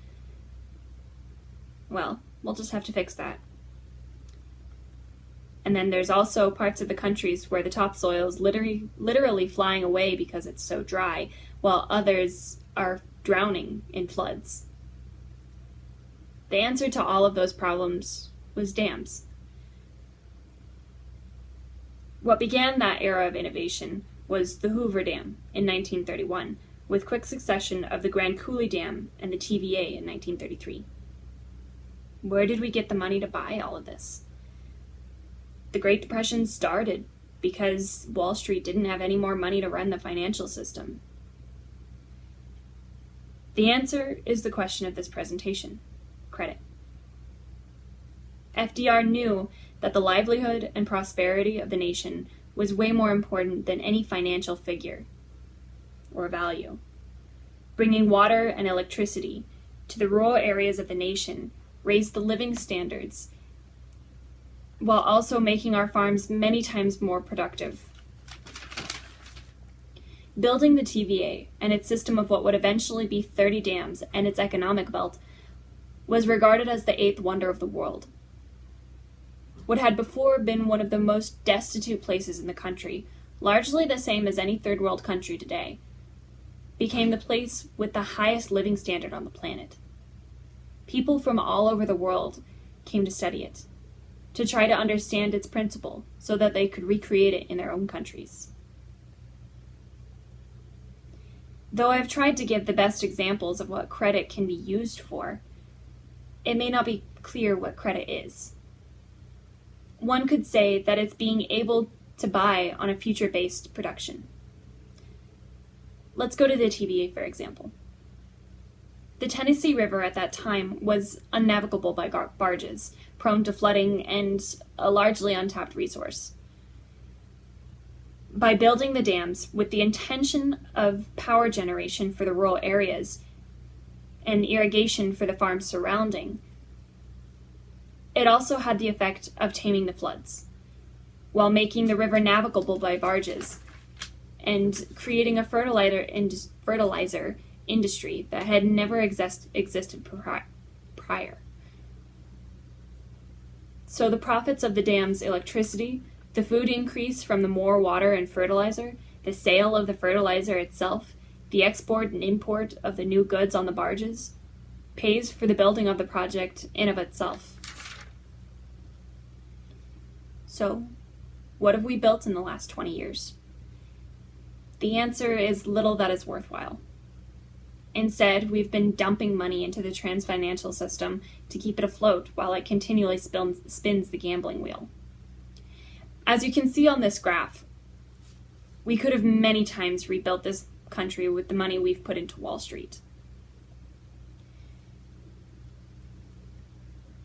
As I said before, the situation today is not very different from what we faced back then, though in some ways many folds more complicated. But nonetheless, there is a plan and thus hope. The question that stands before us still is, what can we build to pull ourselves out of this mess? We have a pandemic on our hands. So, health infrastructure on a global scale seems to be a no-brainer.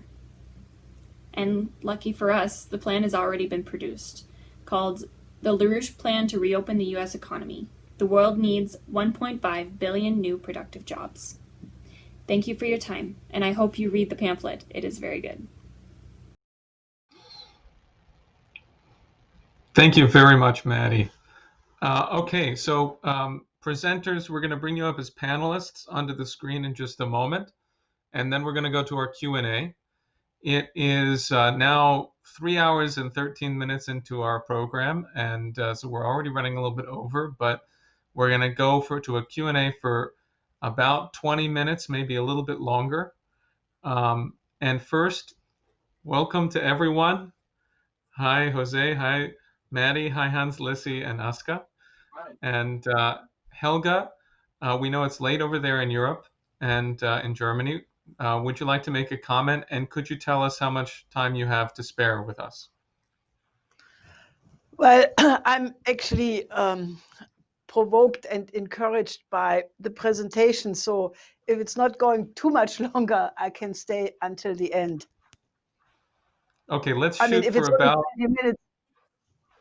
Yes, understood. Okay, well, let's shoot for 25 minutes more.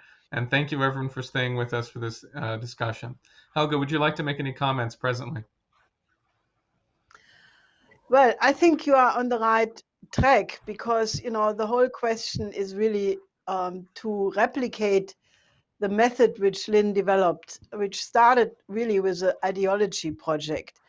As a matter of fact, Lynn, in every single country where he organized youth movements many years ago, you know, in Sweden, Denmark, France, Germany, Italy.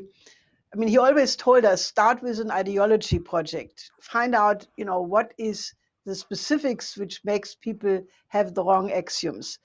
And the antidote of it is obviously to do original work and, you know, make a truth-seeking project in whatever field you choose.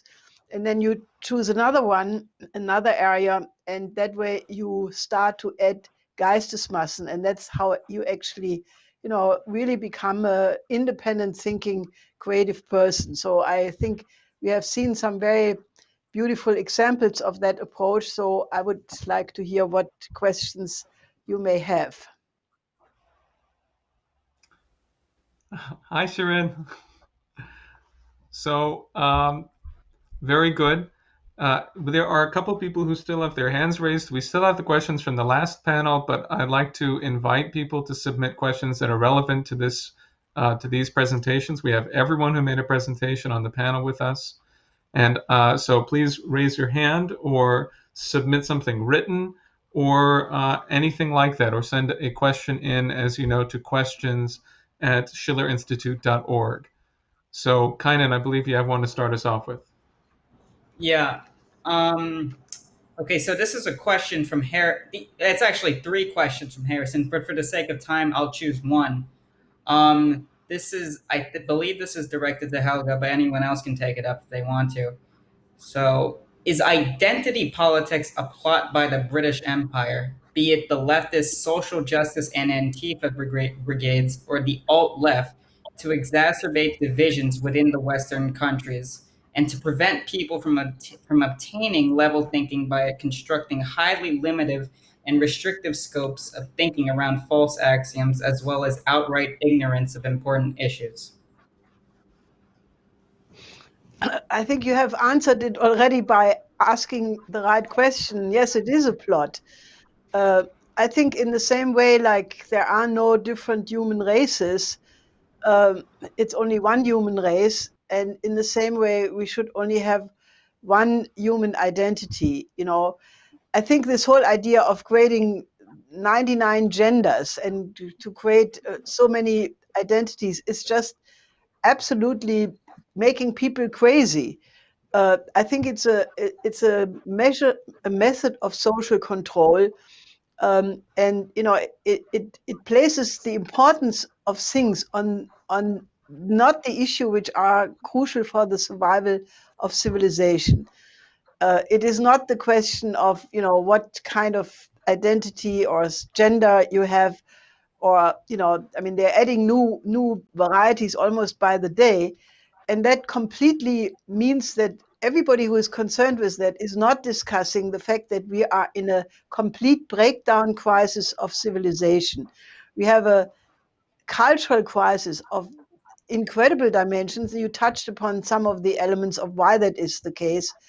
We have a danger of nuclear war, which would mean the extinction of civilization. We have a pandemic which is far from out of control, far from under control. It is not clear if a vaccine will ever be developed or how long the vaccine will function. This virus is not yet completely known. All of these things require that people concentrate on the most important questions first. And all this identity politics is a complete form of brainwashing. I mean, that's my humble opinion.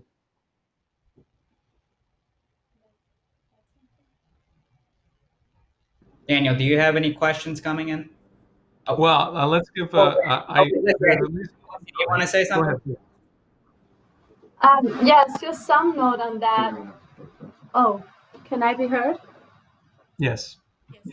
Okay. Yeah, just one note on that is that in the late 1800s, there was something called the X Club in Britain, which included people from the Royal Society of Science in Britain.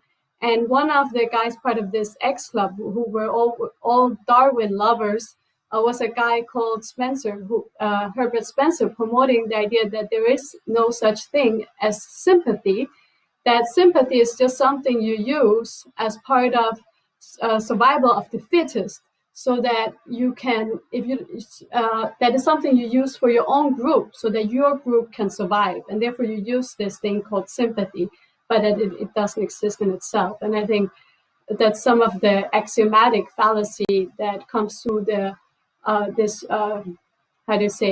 British intention to destroy science, and these kind of false and evil concepts are permeating our society in the politics, and in what Helga said. Jose has something to say. Hello, can I be heard? Yes. Okay, great.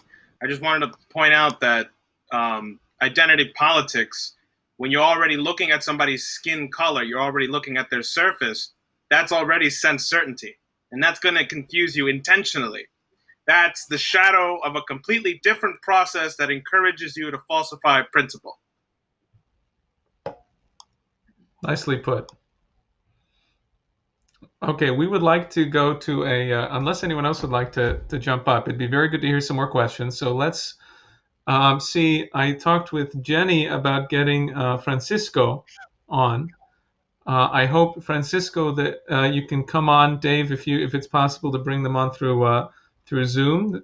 Francisco had his hand up, and we'd love to have a chance to hear your question. So this might take. What's that? Okay, very good. It looks like something happened just at the last minute there. All right. Well, what we should do at this point then.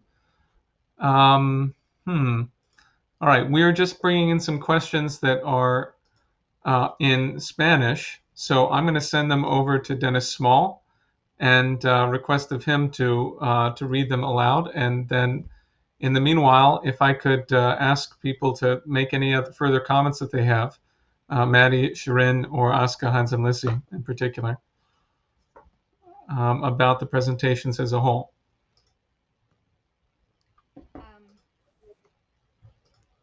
I had one comment about Jose's presentation. I've been practicing the Jesu meine Freude, and although I can understand how music has that second, I guess you could call it a second domain, where it reaches the real soul instead of just the senses, until Jose said that, I hadn't really had that connection, if that makes sense. So it was good to hear something. Can I respond to that? Is it okay if I say something back to that? Okay. Go ahead.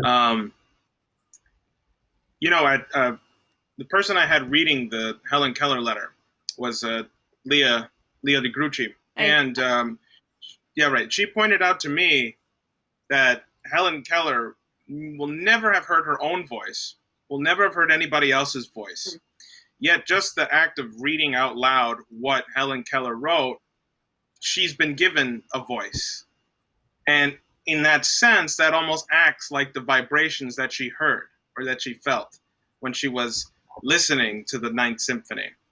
And the same thing goes for Beethoven too. I don't think he ever heard his Ninth Symphony like we can, and yet he knows it, and there's something more going on. So when you hear a Furtwängler conducting Beethoven's Ninth Symphony, that's kind of, he's acting as a conduit for something that Beethoven didn't have, but did on another level. I don't know. It gets kind of interesting to think about. Very. Thank you. Well, I think that Dennis has access to the question. So let me ask Dennis if you're able to read that question aloud and present it to the panel. Yes, I can do that. It's actually not a question, but it could merit a response. This is from Leonardo Merino Jimenez. He says, by bringing more youth around and by teaching philosophy in our universities, in this way we can create a community that is more thoughtful in the areas of economics, science, and technology, and that would be able to contribute to society and to work in a more collaborative fashion on a global scale.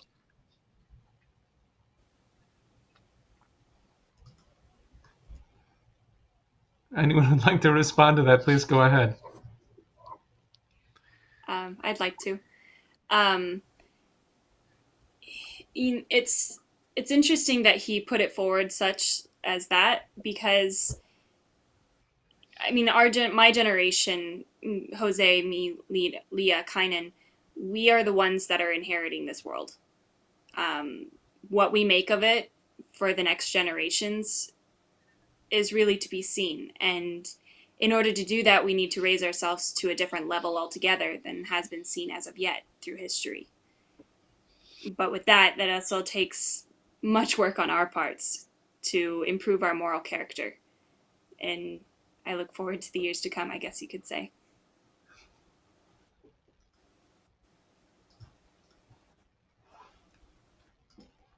Thank you. Okay, well, we're kind of handling all of the question technology. We're still figuring it all out. but I believe Kynan has one that can proceed with. It's appropriate. Yes, actually, this is my own question, and since I'm not really seeing any science-related questions, I think it's relevant to ask one. For those who don't know, Jose is actually trying to start a space CCC, a civilian conservation corps, in the Bronx right now, which is, of course, modeled on FDR's CCC program, which was one of the many work relief programs during the New Deal era that completely transformed the productive capacities of the nation and ushered in a new generation of skilled workers. So Jose has that kind of idea. He wants to use those principles, but in the field of space exploration. And I'm going to ask Jose, but I also want Lissy, Hans, and Azaga to say something about it, since you talked about Kepler. Why is this important? And why is this important to do? And in what sense is space exploration really important to, transforming our youth and their capabilities? Well, just really quickly, I think actually Maddie could probably answer this a little bit better than I could, because Maddie is talking about investing in the future, right? So how is credit an idea of the future and changing the future? How does credit also fit into long-term development projects? And then, yes, of course, Hans and Lissy and Oscar would be perfect to also add on that too. Okay, since you're handing it to me, I guess I'll take it.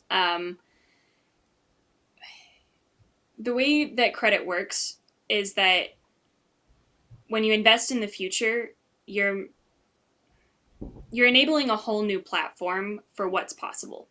So let's take space, for example, since this is the one. I remember asking my grandparents what it was like living through the space program and the space race, and what kind of hope that brought to the world, because I had been reading Kraft Erica at the time and was inspired, to say the least. And I remember my great-grandma in specific, she was a World War II generation.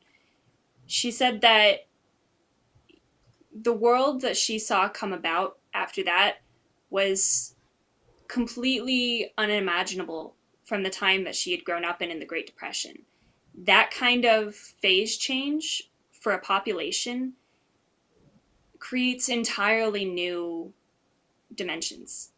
I mean, we talk about all this technology we had, especially with Sharon's presentation. All of that came within the last generation. All of that new technology, that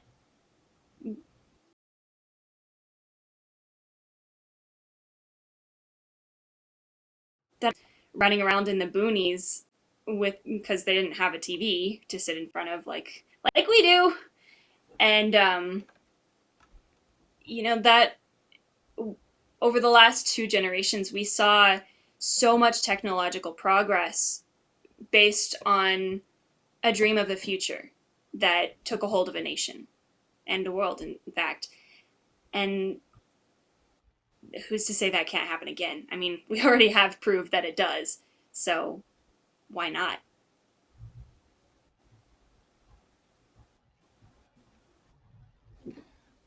Thank you. Let's see if go ahead. Our trio in the middle.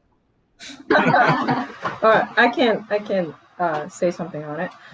In the first part of this session, we talked about compassion. That there was a question raised on the compassion, and I think it's very clear that our youth not only have to grow out of, get rid of really bad habits and addictions that the digital age created as a situation, but also if we say we're going to create a new renaissance, or mankind as a whole have to grow up, I think this question of that we have to think about what's the process through which we can actually do that, generate that kind of process of spiritual, intellectual leap that we have to create. And I think it's on that basis, on that actual leap that we create, that's a foundation for credit to be issued. So more daring that aim is, the better. And on the question of compassion, which I think is a key in this development of human species at this point, and also it's one of the biggest issue that our youth have. I definitely agree with that. Space program, I think, uniquely provides that, because not only you have to think for the next generations, human species to colonize Moon and Mars, which you yourself might not be able to be there to see that, but you're laying the foundation for that kind of grand vision for the next generations to come. But also fundamentally, I think this question of how do you put yourself, the scientific compassion of putting yourself in the shoes of the creator, which demands certain daring hypothesis of what it means to be human being. Space program, I think, is the best process that could generate this new realm. We can test that hypothesis and develop our compassion. Just one note on this compassion that Asuka is mentioning is, that's why we're wanting young people to work with us, because Lynn used to make fun of young people, saying specifically that they think that when they look themselves in the mirror, what they see is, themselves, that they think that what they see is them. And so I think this process that Asuka was mentioning about actually, by Kepler taking us to different places outside of time and space in the solar system, that we realize that, that we are not, what we see in the mirror, and that we're not limited to being earthlings. And so geopolitics in those eyes seems like a total folly. Yes, and there are really a lot of dimensions to how space travel will transform the concept that people have of sense certainty. So that's one theme that went through, of course, our presentation, but I think it was really presented in several of the presentations, the folly of the senses. And Lynn always pointed out that if you actually go to space, you cannot rely on your senses, because the apparatus that you're actually using for survival is not based on your senses. So you actually have to be able to understand the physical process that you are going into. You have to have a support system and so forth, because it's completely different than being on Earth. And you cannot rely on your senses anymore. So it forces that shift. And there is an irony in that, because the way that Kepler was able to make his discoveries was to leave his trust in the senses in that way. But of course, he himself never went to space. He simply went there with his mind, and enabled us through his discoveries to actually develop a space program. I'd like to make a suggestion for how we finish off our remaining time. Shirin, we would really love to hear from you. I understand that Asuka actually has a question she'd like to pose to you. And then our friend Leah DeGruchy, who asked, or rather who read that beautiful section from that was used in Jose's presentation, she'd like to make a comment. And then if we could hear from you, Helga, with concluding remarks, then that would be much appreciated. What do you think, Kynan? Is that good? Okay. So maybe Asuka can present this to you, Shirin, then you can use the opportunity to speak as much as you choose to. Okay, Shirin, so thank you so much for your presentation. It was very good, because you really nailed it down, this addiction that's spreading. And everybody knows it's an addiction, but it's good to state it as it is. And I deal with a lot of contacts, young people who I talk to who are definitely definitely addicted. Maybe video game or alcohol or drug, and there are so many options to get you addicted in this era. But what do you say is a good method to organize their mind so that they can actually get out of these addictions? Specifically, I'm dealing with a youth who is actually trying to get himself off of the habit of taking marijuana. So he has all good intentions, but he's fighting it through. So do you have any suggestions? And I would like to also see if Jose has something on it, because I know he has some insights.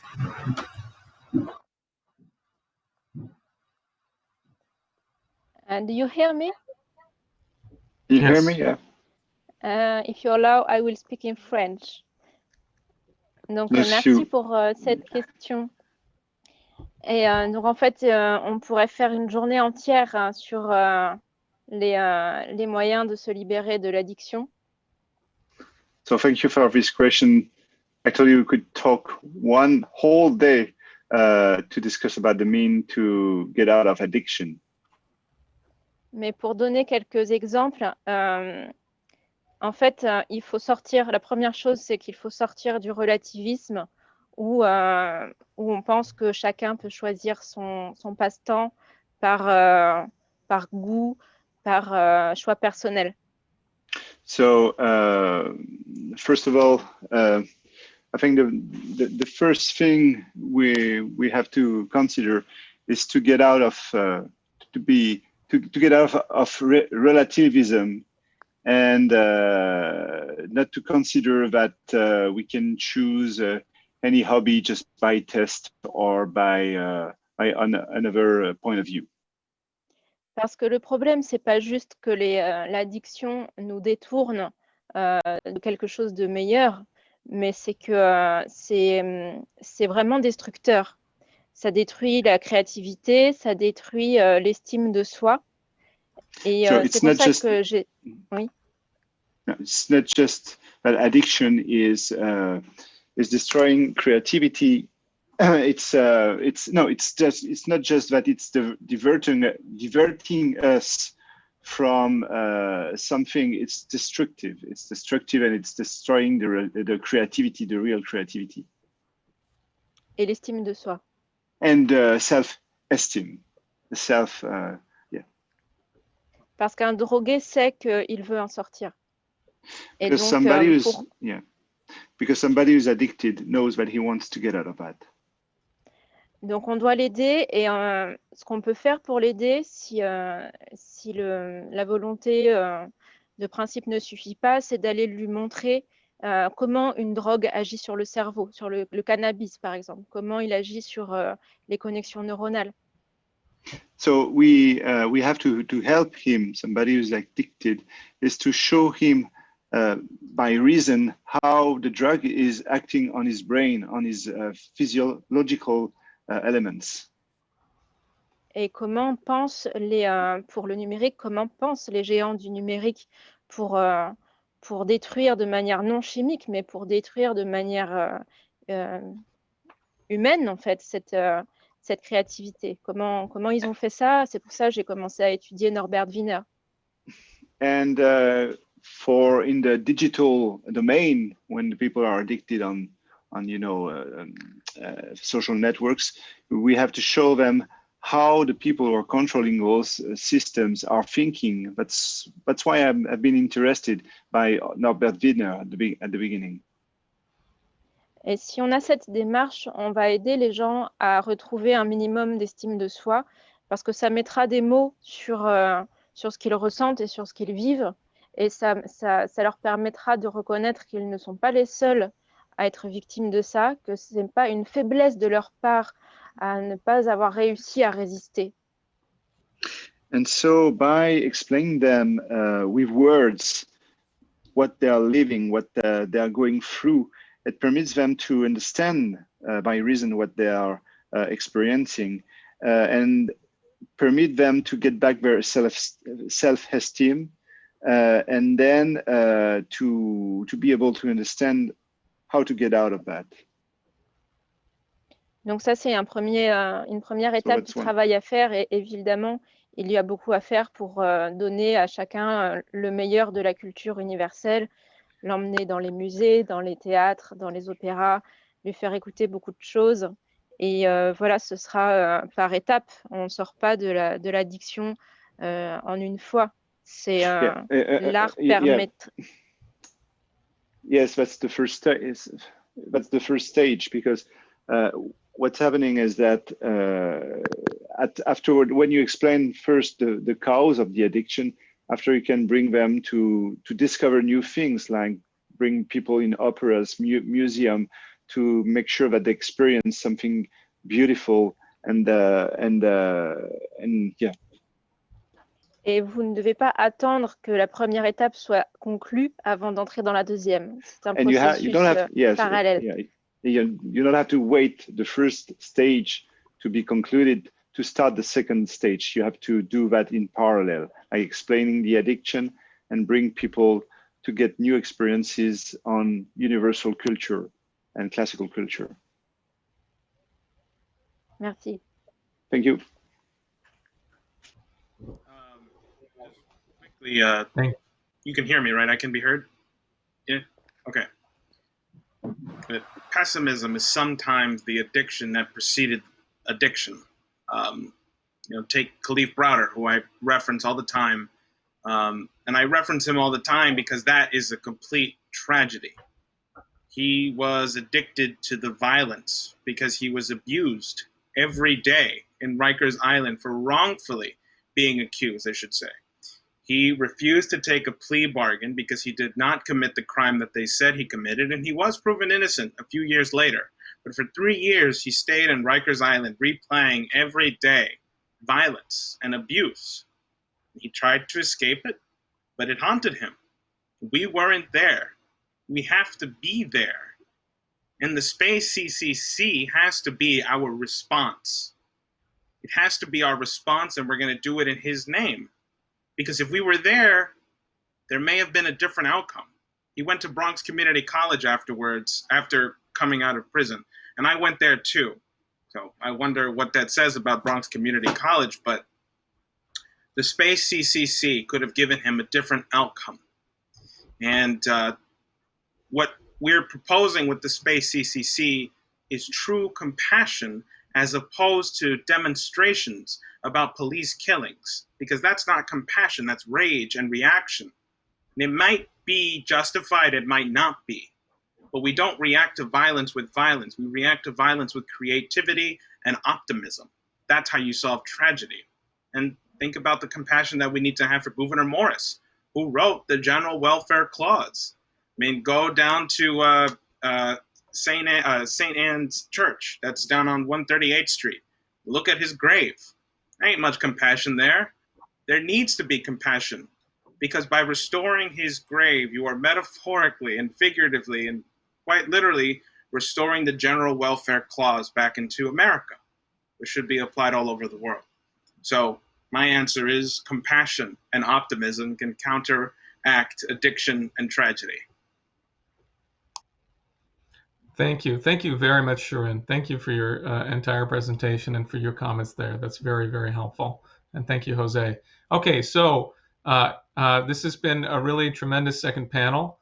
And I'm asking you, Leah, to please direct your comments to Helga so that she can finish our with some concluding remarks.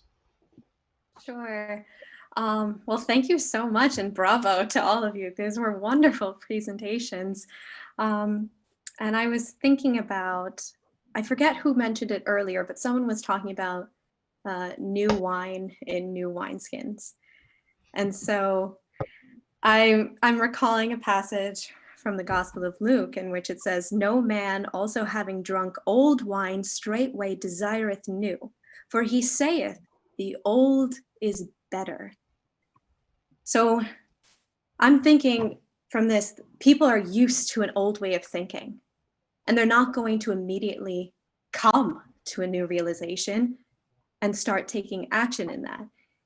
It's difficult. And what is really so beautiful from these presentations and this concept of sense perception is that Helen Keller and Beethoven were physically limited in their abilities. And then we have Kepler, who could not actually see what he was trying to see. He couldn't see from space. And then this idea of credit, which is not based on something you see right in front of you, it's based on the future. And then Shirin is talking about how the different technology we have is not bad in itself, but it's us. It's the way that we're using it to just satisfy the senses, which doesn't allow the mind to work, which is actually the human part of us. That's what makes us different and special and so beautiful. And so, you know, Shirin, it does talk about the very real reality of what the majority of people are doing right now. And here we are talking about the most beautiful things. And we do seem like ugly ducklings. We do seem like eccentrics to this pessimistic world. Like, what are you doing? Wasting your time looking at Kepler. How is that going to make you money? Like, is that just a hobby? That's what I presume people are thinking. But the reality is, once, as we all have experienced, once you have that opportunity to make that discovery, once you taste that new wine and you understand, you're not going to want to go back. And so that's why this working through these things in your mind and stepping is the secret to being able to step away from that addiction, which completely just clouds your ability to think and feel and have passion for the good of humanity.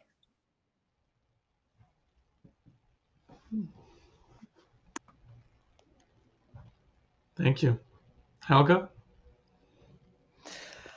Well, I would just like you to consider one additional aspect. I mean, it's true, the senses are not telling you the truth, but are the senses not related to the emotions? And, you know, the whole question of senses, you know, like hunger, thirst, as Locke says, the, you know, the sex, various other such sense perceptions, they are linked actually to infantile emotions. But I mean, Schiller has this whole idea, which I think is really crucial, that you can actually educate your emotions. And that in a certain sense, you're not relying on the senses like in a, you know, infant, like a child puts his hand on a stove and it's hot, then he pulls the hand back. Maybe there is a way of looking at the senses and the emotions also as something which you can develop through aesthetical education. And I think this is really important because, you know, the whole question is, how do you become a better human being? How do you develop this love for humanity? How do you develop this compassion that you throw yourself in with, you know, your entire person, with the idea that you have to develop so that you can do more good to civilization? I think this is something one can learn. And Schiller had this, I think, really beautiful idea, which you also find in Confucius, that, you know, it is the contact with beauty which has this healing effect on the emotions. And, you know, because when you look at a great piece of painting, or you're listening in a, you know, thoughtful way to the composition of a great composer, or you start to actually not only try to understand great lyrical poetry, but you try to write good poetry. You start to develop good articles. You you develop all of these things. Then, you know, the you add something in the way you are. You can educate your emotions to the level of reason, because the encounter with all of these great pieces of art, you know, in the moment you do that, you are not selfish. You are not thinking about pleasure. You are taken over by the beauty.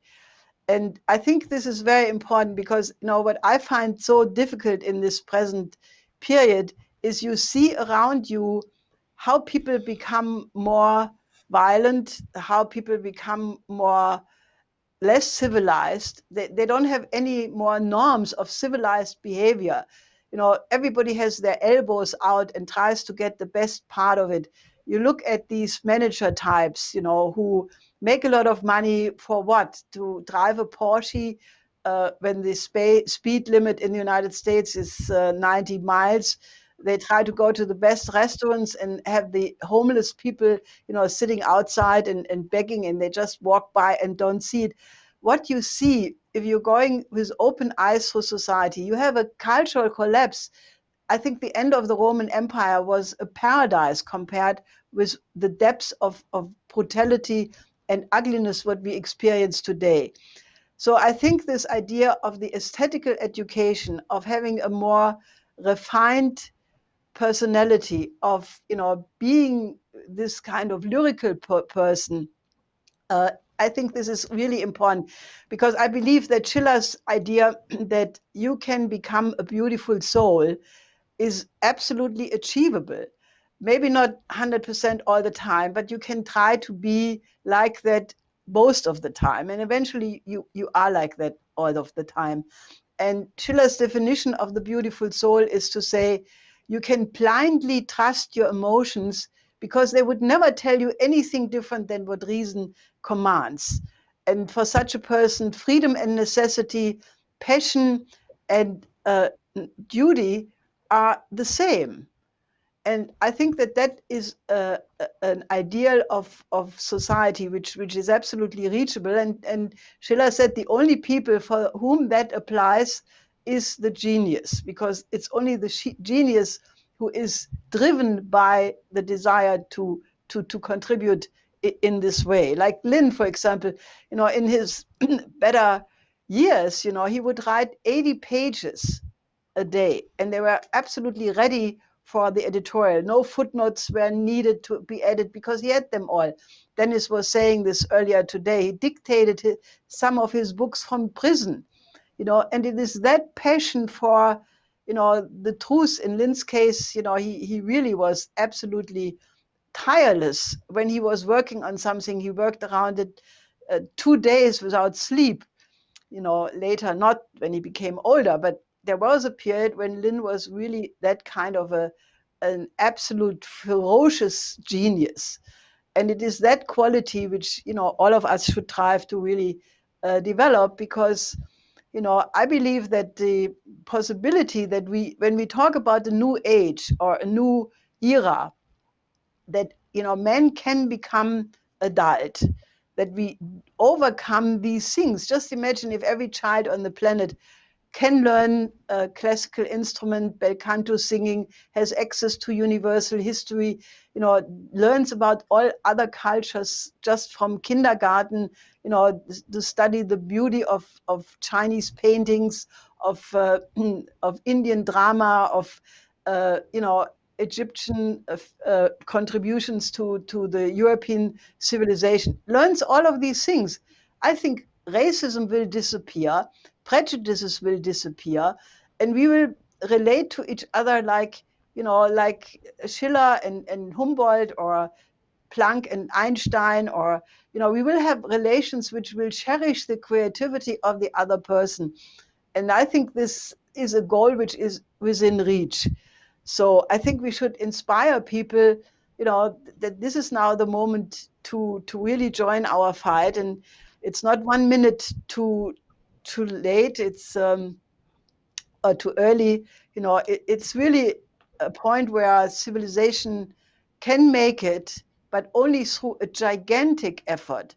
And I think this group which you were speaking today, you are on the right track, and let's just multiply and really try to make a miracle in this period. Thank you. So together on behalf of Kynan and myself, and also others. I'd like to thank the interpreters who did a tremendous job today. I'd like to thank Dave, Jenny, and others who have taken role of technical managers of this entire day-long conference. They've done a tremendous job, and everyone else who pulled this together. It's been an extraordinary pleasure. So I'd like to say thank you, and good night. Till soon. Till soon.